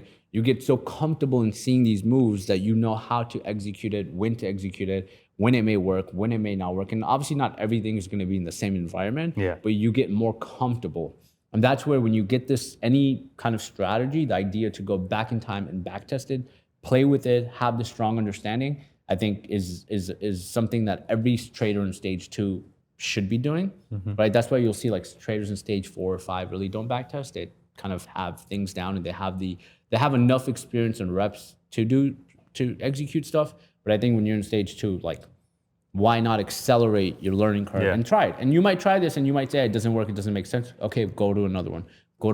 But have the proper foundational understanding of what this strategy means. Like, if I give you these rules, like, your question should be, what does this mean? It's essentially means we gap down, market is weak, market tries to make its first leg up isn't being able to have any follow through, so that continuation of sell-off happens, but the action is seen on market trying to push up. If market gaps down and it pushes down, we typically get that recovery. I want to see the market trying a little bit, and if it does try, you start flushing. There's also this other thing with like the morning top setup that I see. The market opens at 9:30 a.m., which is something I'll drop here. Sometimes the market doesn't really open at 9:30 a.m. Why? It doesn't make sense, right? It doesn't, yeah. That's what I was thinking. Yeah, so sometimes the market doesn't open at 9:30 a.m. I mean, what happens is, so sometimes there's particular days that some orders need to get filled, really large orders. So those orders cannot get filled right on the open. So a lot of traders on the floor, a lot of, let's say, institutions that need to kind of offload 2 million shares, 3 million shares. They're like, they'll send it to someone on the floor and they're like, I need to offload this on the open. They're not going to do it on the open. And they're like, shit, we need to wait a little bit. And you'll see action picks up, and then 9:37, 9:38, 9:41 is when they start offloading, and then the price starts dumping. So when you see that happen, that's where that big sell pressure comes in from. I got you, okay. So that's also something like I start looking into. So it's like when we do our playbook video, I'll show you examples of that, of like when it happened and how I've read that. And there's times where I see that happen, and from like a dynamic risk point of view, I kid you not, I just all in really, just like heavy in. And those are the days I have big trades. But these are like those anomalies of finding things in the market that you see consistently. And when you see it consistently enough, making money from the markets becomes a lot easier, because it's like that one setup, one trade, you see it happen, it's repeated. What's the difference of me making 1,000 or 100,000? More size, going with more size. That's right, yeah. So once you have the playbooks, the process, and you build the reps, you start to really identify certain nuances, certain things that are a bit more unique, and that's where your unique edge comes in, which then builds your A star and A plus, and that's where the dynamic sizing starts to step in once you build those reps, of course. At this stage, though, doing these processes are so important to be a well-rounded trader and to build your confidence most of all, because without that confidence, you're never going to be able to handle size or be able to stay consistent, because all it takes is a loss or a few losses to knock that confidence if it's not built with the, as you said earlier, with the diagram, the strong foundation. Yeah. So that's why it's like, this is where I think traders need to spend a lot of time off the screen. That's what I was saying. Like, they're more valuable of doing this and building data collection around these setups over and over again than to go back in time, sit in front of a screen for 9 hours. The 9 hours isn't really going to show them any value. But if they start looking at this consistently, they're like, okay, this makes sense, that makes sense, I understand the good part, the bad part, and they start developing the playbook, they start developing the strategy. And it's not just developing this, it's other stuff that we develop too. But this, at this stage, is like the key thing that we want to spend time on. And I've seen people get out of this in 30 days. Right, it just depends on how intentionally you can get reps in and how much you can absorb from getting those reps in. And I've seen people in this for like 6 months. I can imagine. So that's why a 2 to 3 month time period. I think being in this period, developing your playbooks, combining your processes with your playbooks. When you find these processes, let's say morning top, that's to set up your focus on, applying it in the real market, executing it, taking that real data, combining it with the backtesting data, and just kind of working through that for 2 to 3 months will give you a real strong foundation. Definitely. No, definitely. And I think that's what a lot of traders miss. Well, a lot of traders skip stage 1 and 2. Yeah, altogether. I think a lot of traders do. Like a lot of traders do. But fortunately, that they'll be able to really, hopefully reflect and just say, okay, now's a chance. Because it's not like the time periods are long, especially like stage 1 and 2. Between those two, if you add them together, it's not a long time if you do the work. Yeah, but the problem here so far is like it's not a long, but people go, well, I could take a trade in 1 month and I can make that money. Why would I do that? And that's why in the beginning I went through those key points for you to accept. 100%. You can either go through that cycle for 5 years, or you can commit to this stage now and get out of that cycle in 5 years. That's on you. Most people go through cycle 1 naturally, but it's like get out of it as quickly as possible to go to the stage. Yeah, recognize it, make changes. Yeah. Let's take a break for a minute there, guys, because I want to tell you about our incredible partnership with PropFirmTrader.com. Majority of you out there are prop firm traders. You're using prop firms to leverage your trading skills to be able to get more capital and to be able to absolutely change your life. So what's important to you? To be able to find the right challenge for you with the best firms and, most of all, the best prices. And that is exactly what PropFirmTrader.com does. PropFirmTrader.com allows you to compare prop firms, be able to find the best challenge suited to your trading style, and get you the exclusive best discounts in the entire industry so that you're paying the cheapest price possible for your prop firm challenge. So on PropFirmTrader.com, you'll be able to use filters to be able to do that and find the exact challenge for you, be able to find your favorite prop firms. On the futures side, we have the biggest futures firm in the entire industry with Apex Trader Funding, giving us the best discount possible. Right now, it's actually 80% off using the code PFT. On the CFD side, on Forex side, we actually have a broker-backed prop firm called Atmos Funded, backed by Torex, and they are giving an exclusive offer at 50% off all challenges. Again, using the code PFT. So make sure you go do that. And not only that, another exclusive offer only on Prop Firm Trader with another broker-backed prop firm, Blueberry, 25% off using code PFT25. While also on your first payout, you get a free double-size challenge account. So on your first payout, you have a 100K account, you will then get a 200K account given to you. And on top of that, you can get an exclusive offer only on PropFirmTrader.com with Alpha Capital on their one-step challenge, 25% off using PFT1. So make sure you go and do that. And there's so many more exclusive discounts only on PropFirmTrader.com. It is the go-to site for all prop firm traders out there. And one thing I'm really excited about that I personally helped to organize was the giveaway of giveaways, the 7-figure giveaway, just through purchasing your challenges for the best price through PropFirmTrader.com. Every single week, you will automatically be entered into an incredible giveaway, a collaborative effort across all of these firms on screen, between 100 to 200K accounts, over 7 figures. It means that one person every single week who's made a purchase through PropFirmTrader.com will be getting 7 figures in challenges that could completely revolutionize your trading journey. Again, all you do is for any of the firms on PropFirmTrader.com, use the code PFT at checkout, and you will automatically be entered every single week. The link for PropFirmTrader.com is in the description below. Now let's get back to the episode. Right, cool. So this is mostly, a lot of stage 2 is applying. It's a lot of it is just developing, right? We're not scaling up. We're not really doing. We're looking at playbooks. We're back testing.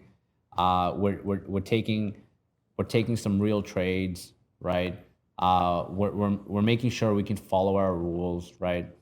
Like these things should be tackled here. Like if you have rules, you should follow them, right? You have your, pre-market game plan.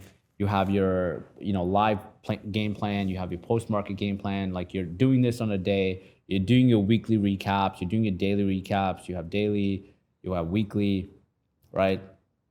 And now, while you're also doing this, something you want to do is you want to track all your data, right? You want to track everything in terms of your trade. So, I'll give you an example. 2 good ways to track stuff is you want to track everything in R multiple, right? And I think once you build that mentality now, it makes things a lot easier. you want to look at trades from an R point of view. So every trade that you look at, you don't want to look at, did I win or did I lose? Was it a win or was it a loss? You don't want to look at that. This is not something you want to look at. You want to look at R. So what does R in the simplest term mean is if you are taking a trade and let's say you buy the trade at $10, right? Let's say you buy one share at 10. Now, before you buy the trade, you should know that, hey, if this trade goes to 9, I'm going to exit, Okay. right? So that means if it goes to 9, I'm going to lose $1. So every trade you go into, you should have that risk element combined. Now, if this trade, you lose $1, you lost -1R. Okay, let me rewrite that. You lost -1R. Now, if this trade ends up going to $12, right? Because you made $2 and you were going to lose $1 if you were wrong, you had a 2-to-1 risk reward ratio, meaning you made $2, you risked 1, so you had a 2R. Does that make sense? 100%. Yeah. 100%. So it's just dividing the potential loss to what you made. Yeah. Right? Now, if you were gonna lose $1, but you end up losing $8, what do you think happens? What does your R go to? You have a net, what, 0? -2R. Yeah. That is a problem now. Now it's like, shit, why'd I have a -2R? You shouldn't be losing more than -1R. Right? So when you go into this whole tracking element is one, tracking from an R point of view. What are things you want to start tracking, right? Because now you start building this foundation of things that you start tracking. One, I think, is R.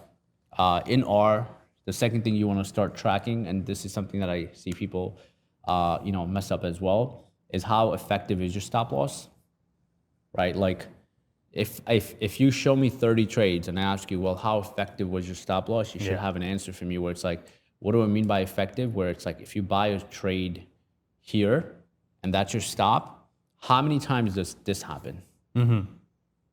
Right? If that happens a lot, your stop is maybe too tight, right? But now it's like, that's where you have to start knowing, like, is my stop too tight? Is my stop improving, right? What is my drawdown per trade? How fast or slow am I going into drawdown? How fast or slow am I making money? Like, if I go into a trade, what starts happening? Is my entry, right, too early? Is my entry too late? Right? Like, what starts happening here? Is my exit too early? Is my exit too late? How many of these happen, right? What are the times I'm taking my trades in, my best trades, my worst trades, right? And because your emotions should not play a role here because you're trading with the least amount of money, you should be able to experiment this with real money. On the data, right? Real money of like seeing these patterns, seeing, hey, are your stop loss hitting? How early are you taking your trades? Are you following your max loss rule? Like if you say you're gonna lose $50, are you following that? Which you should. Like these are things like the rules thing, like the faster you're able to follow these things, the faster you'll be able to get out of the stage. Right? If you can't follow this, never mentally go to the next stage, right? How fast, how effectively are you following this? Right? The times that you said you're gonna trade the rules, is that being followed? Then like the setups that you said you're gonna trade, right?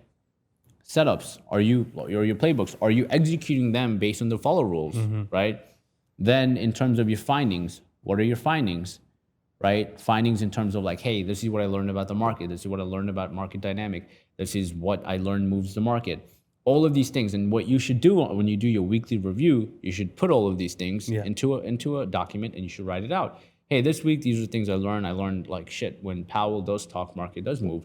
Oh, I learned when, every first Friday of the month, we have job reports and market cares about job report.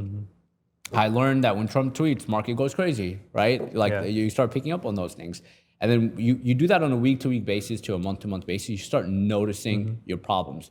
And then your goals, early on when I said goals are not money, your goals start shifting, right? Instead of it being money, it starts going, what are my goals, right? Your goals start becoming, I have a bad R multiple, right?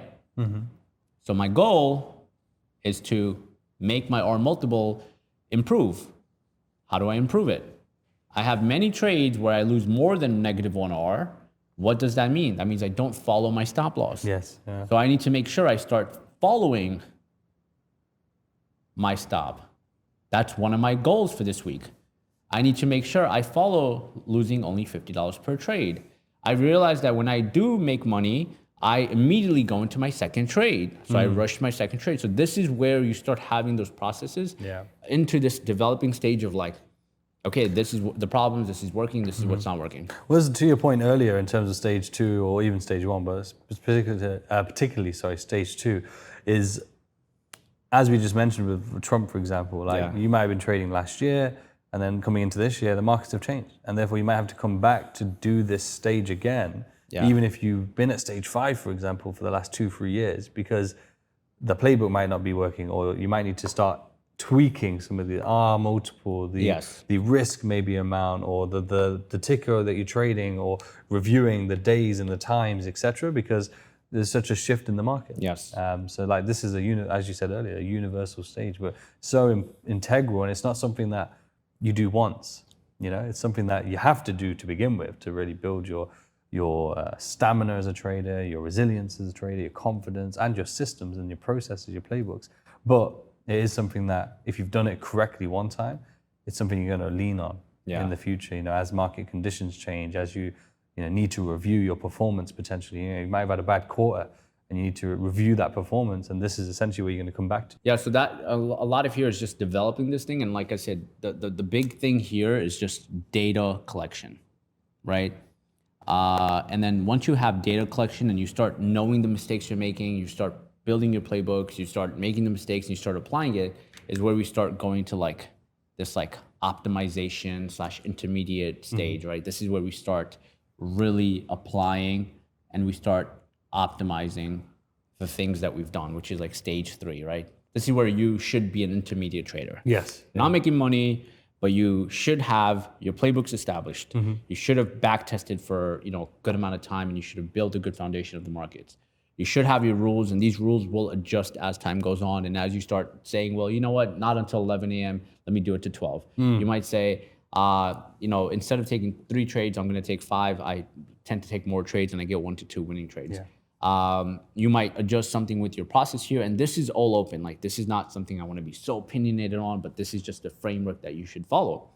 But by here, you should have enough data of yourself, of the mistakes you make, of the things that you're doing good, the things that you're doing bad, such as your bad R multiple. You move up your stop too much. You don't follow your stop, for example. You don't follow your risk amount. Maybe you choke your trade and you maybe mismanage it. You mismanage trades. Maybe like by this point, like when you go to stage 3, like you should know your biggest problems. Right? Like you should have enough data and good data, right? That's why the one before is data collection. And if you have good data on your processes and on your behaviors, you should be able to know how to fix the problem. Because if you don't have good data and you don't have good stuff, you won't know what problems to fix. Because I think every trader ends up having their own pattern, like negative patterns and positive. But the ones obviously we need to focus on to reduce down are obviously the negatives.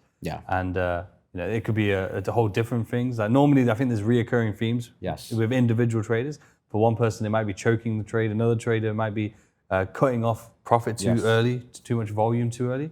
Another trader might be oversizing. It's very unique, and that's the problem though, because then if you don't do the data collection properly, yes, you can try and remember. Like you probably do that mistake and be like, I've done this before. But the data can maybe, when your data collection is done properly, there may be other correlating factors to it. Like there might be bad sleep, for example. It might be that there was some sort of market movement the day before, that then the next day, if you're trying to follow your plan as normal, doesn't perform right.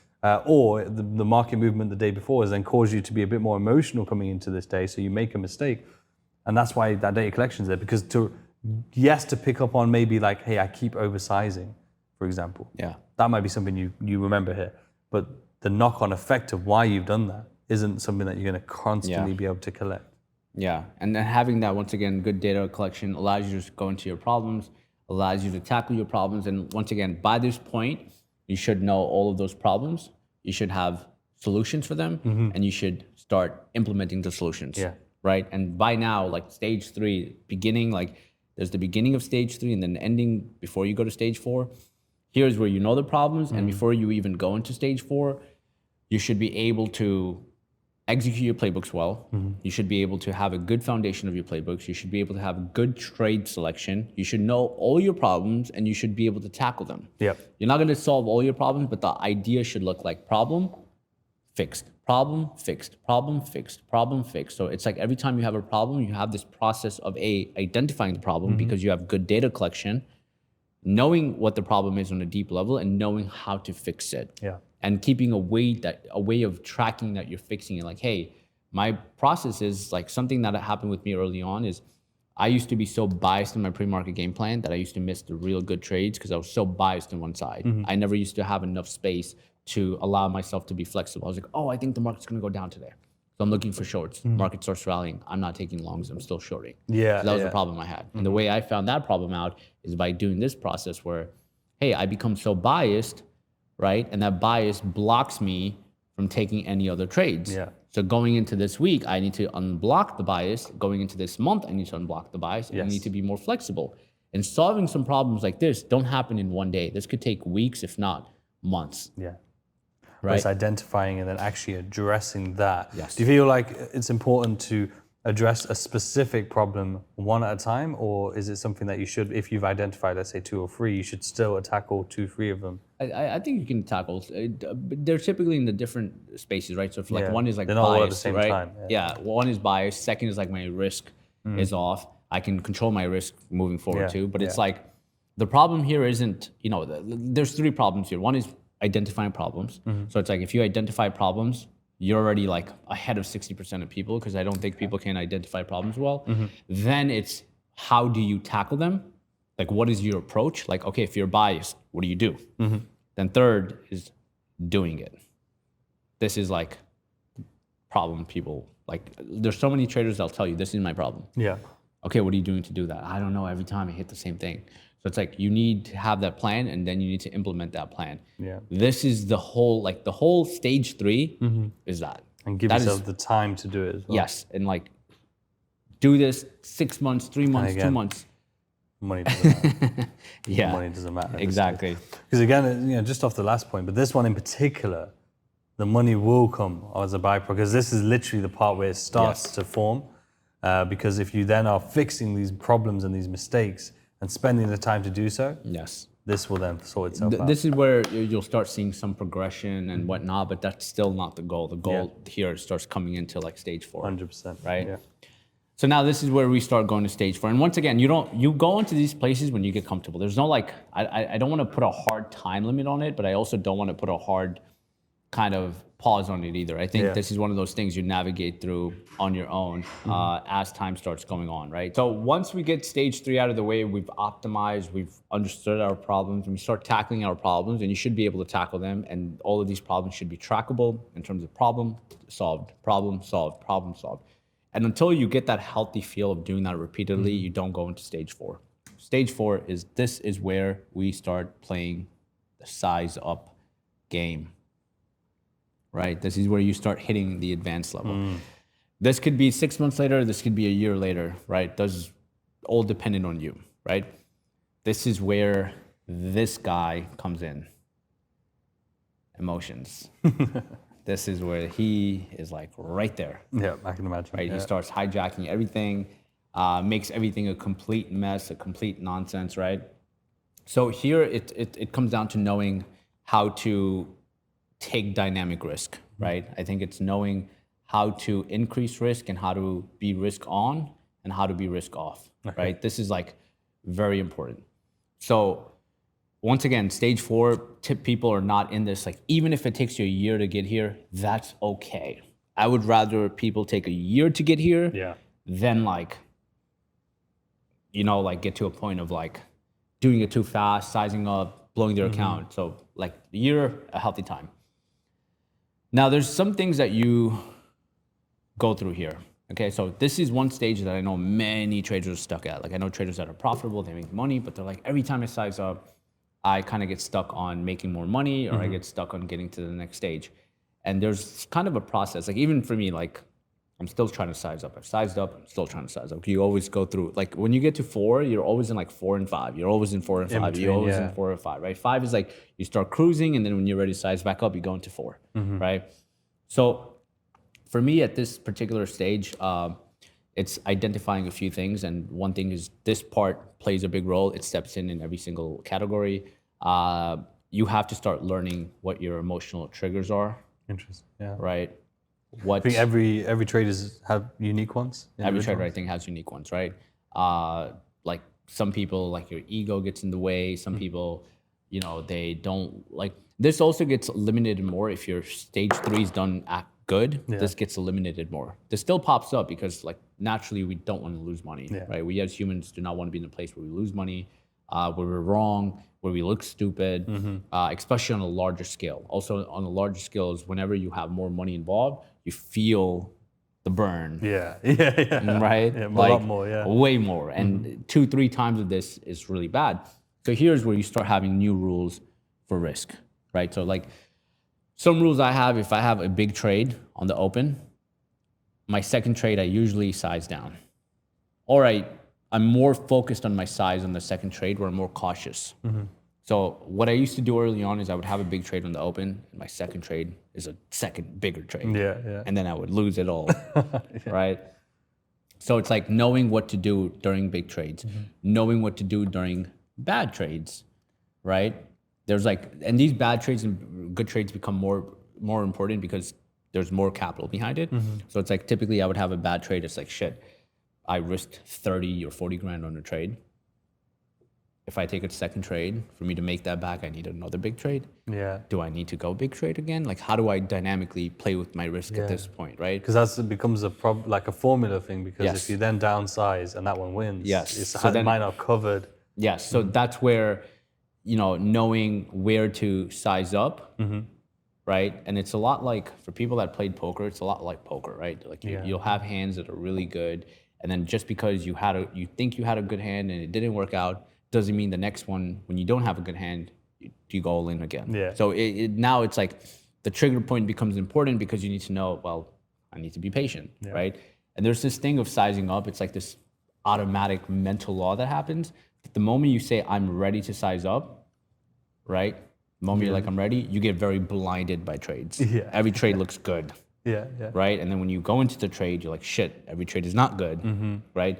So when you're in this mindset of sizing up, a lot of it is going into like, okay, just because I can size up doesn't mean I should size up. So it's very similar to poker.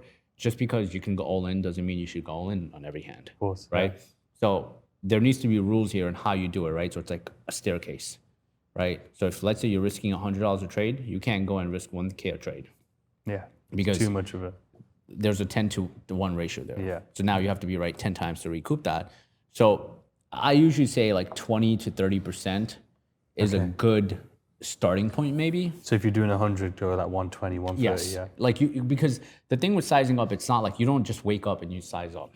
Like I want to size up and like I want to take bigger trades on my day trades, and I want to, instead of risking like 50K, 60K, I want to go risk 200K, 300K. But I can't do that on one trade because if I go into a trade tomorrow and I risk 300K, my normal risk size of 30 to 50K is not going to catch up to that. 100, that's 10, Especially if I'm in like, drawdown. Like it'll put me in this really bad stage. So for me, it's like, okay, well, if I'm starting off, if I am risking, let's say 50K, I can maybe go to 70, I can maybe go to 90, right? And 90 even doubles sometimes, but depending on the hand, depending on what the hand is presented on that setup, I'll start adjusting my risk. It also, sizing up also goes into a little bit of, you know, your percentage increase, Yeah. right? Like what that percentage increase is, right? Like I said, I think it should be 20, 30%. There's also how you've been trading, right? Like historically, or not even historically, like Kind recently. of the compounding, like, Yes. you know, if you, let's say you've done 50K trade, you've already won one, now you do a 20, 30% increase, you win that one, Yes. then you can do another 20, 30, percent increase again. There's like this whole thing with it, right? Because there's this element of like, what is your recently, how have you been trading recently? And if like recently I'm not in drawdown, fine. I have the card to increase my risk when I see a good setup. Yeah. But if I'm in drawdown, you know, in stage 5 it's a little bit different, but in stage 4, if you're in drawdown, like you're not at expert level with risk, Yeah. right? We're in stage 5, you should be an expert level with risk, where even if you're in drawdown, you should be able to say, I'm in drawdown, but I see a good hand, let me go in. Yeah. And that's what like professional traders do. But at this stage, because you're not at the professional level, if you're in drawdown, like your like card to risk should be cut down. Yeah. Some other rules that I have that I think works really well for people is you can take 1 to 2 max trades a month with increased risk. So it's like this special card that you have that you're like, I can only use it twice this month. Do I use it on this hand? Yeah. That gives you like You're very selective, So it helps you a lot in the early points in stage 4 to be very selective on the good trades, right? And then it also depends on markets. What's the market condition? If you can read the market condition and you're getting a good flow with the market, sure, size up, play with size. But it's like when Trump came into office, markets shifted, people blew accounts, everything went up and down. Should you size up around that time? Probably not. This is when you should be on like the left side of the spectrum of sizing up your game or sizing up, your positions. You should be a little bit more cautious. So that's where the markets matter, how you've been trading matters, and then how well you increase. So now if you increase 20, 30%, you stay at 20 to 30% for like 2 months. Yeah. And then if you have 1 to 2 trades, you can increase 20, 30%. Then you have maybe one where you can increase 50%. So it becomes very selective of when you do it. And this part's really important because the biggest problem I see here with people is I think when they know they can size up, they do it either too early or they get mentally blocked out on what trades they should size up on. It's kind of they fail to pull the trigger then. And what another thing maybe that happens, too much as well, do you think? It happens too much in a bad trade. So I'll give you an example. And this has happened with me, right? Like countless times, right? I take a trade, I make money, I go normal size. Okay. Take another trade, I make money, normal size. Shit, why did I go normal size in these trades? I'm such an idiot. Why didn't I go more size in this? Yeah. You know what? Next trade, I'm gonna go more size. Yeah. Go in here, my emotions block that, more size, I lose money. Yeah. Similar pattern. The way you break that pattern up is every trade or every hand is new. Just because you made money in this trade doesn't mean the next setup is good. There's this thing that we have, and this is where emotions hijack. Just because I had a good setup yesterday does not mean I'm gonna have a good setup tomorrow. And does that make that setup better or worse? That's a new setup, new market, new everything. There's also an element of like your confidence level because emotions comes in. So let's say your confidence here is like, let's say this is a confidence chart and during this trade, it's here. During this trade, it naturally goes here. During that trade, it naturally goes here. And when it's here is when you lose money. Yes. Right? So knowing like that's where when you're sizing up, this emotional meter or emotion meter kind of gets broken.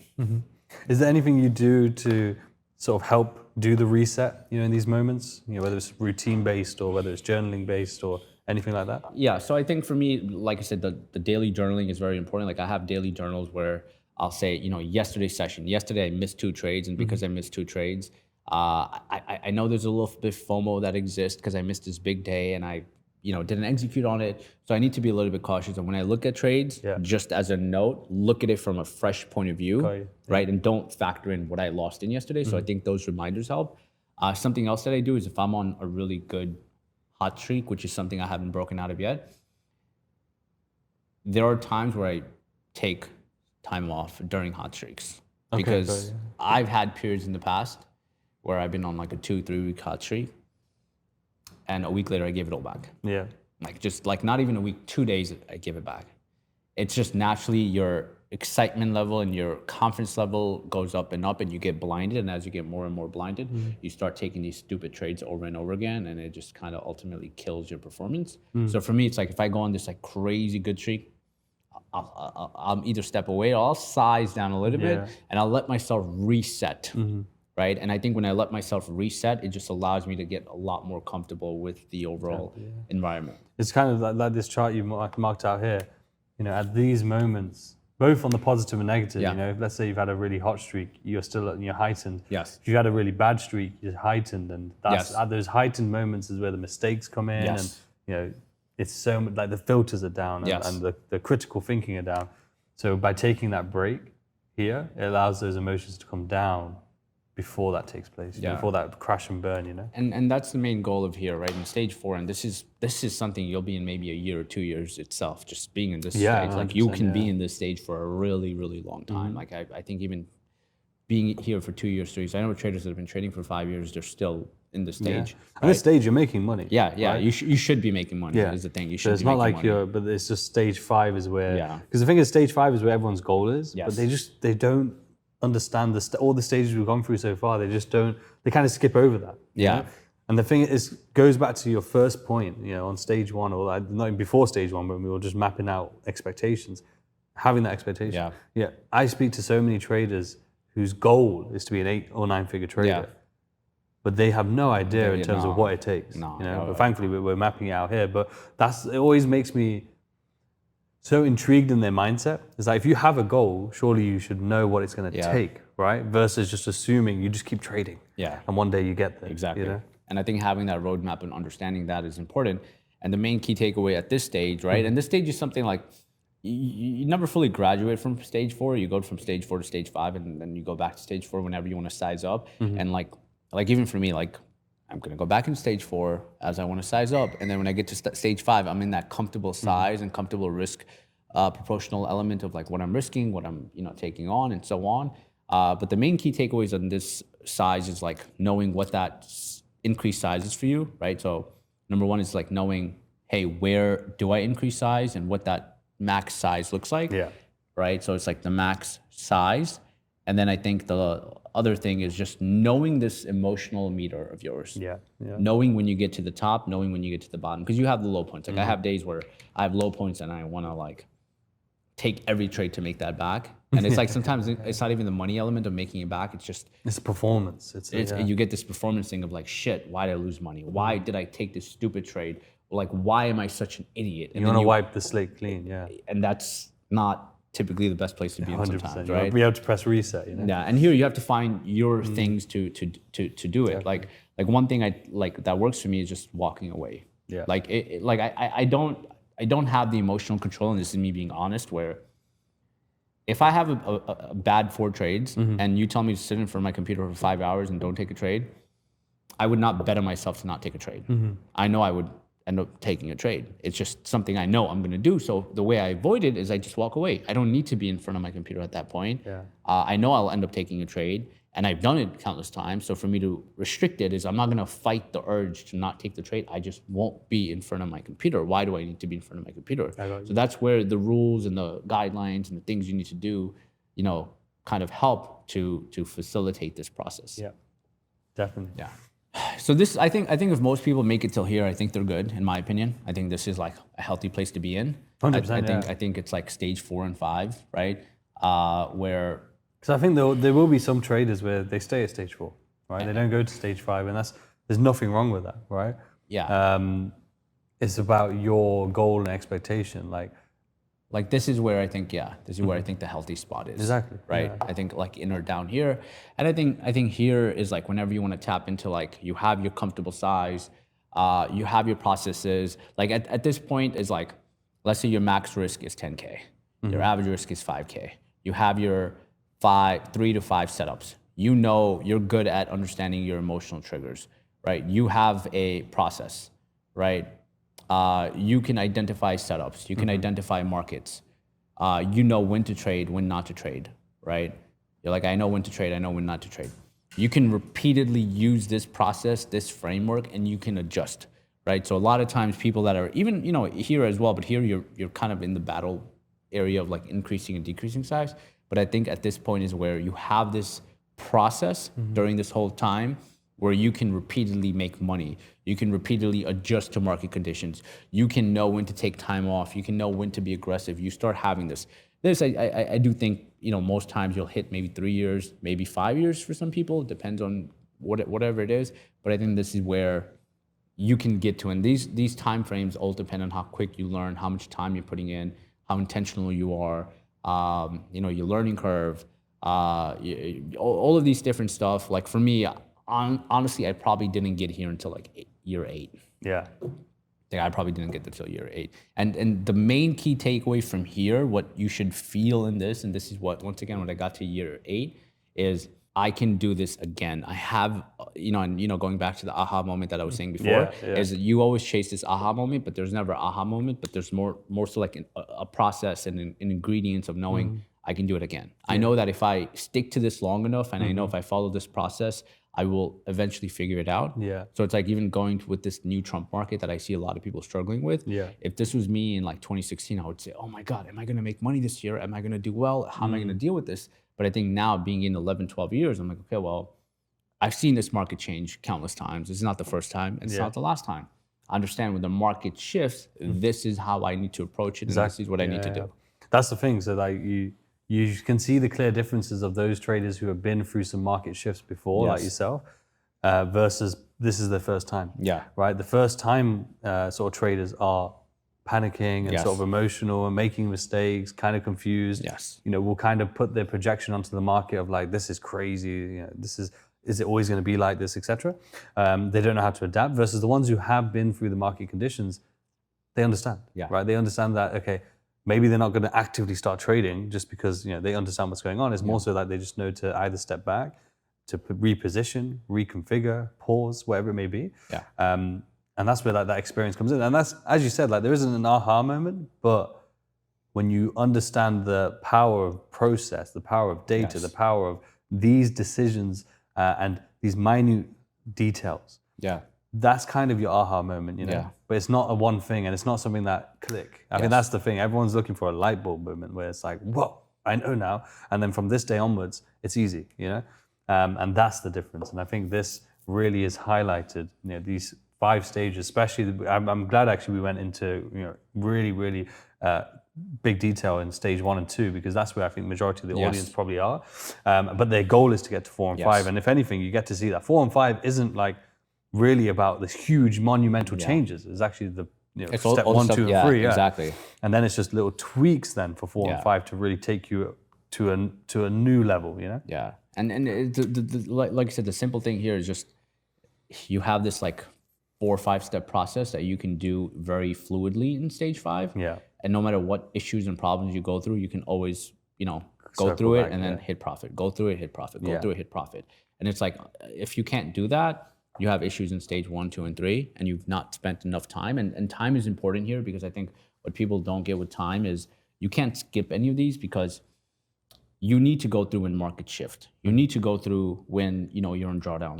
Like I always ask people, traders, they're like, oh, I've been trading for 1 year, and I'm like, have you been in drawdown? They're like, no, not yet. I'm like, okay, well, we'll talk again when you're in drawdown because I want to see when you're in drawdown. I want to see how you react to that. I want to see, oh, you've been trading for 1 year. Oh shit, you've been trading such an easy market. Like during Biden's administration, I think the market wasn't hard personally, right? I think it was a very easy trading market for the most part, not all the time. So it's like if someone traded in a certain time period, I don't think they have the experience yet. And now those same people that are like, no, I've got it. Yeah.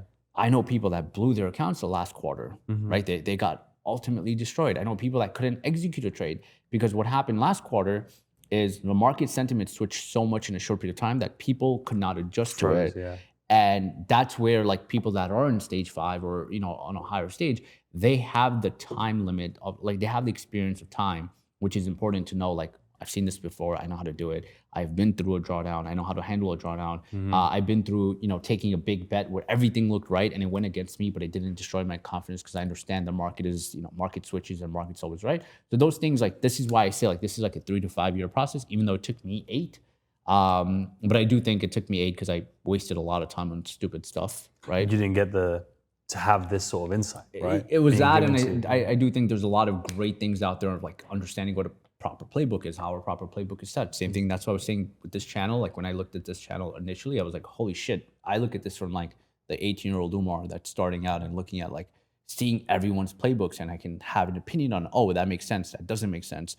Seeing that is like, holy shit, that expedites your learning curve so much instead of going through this.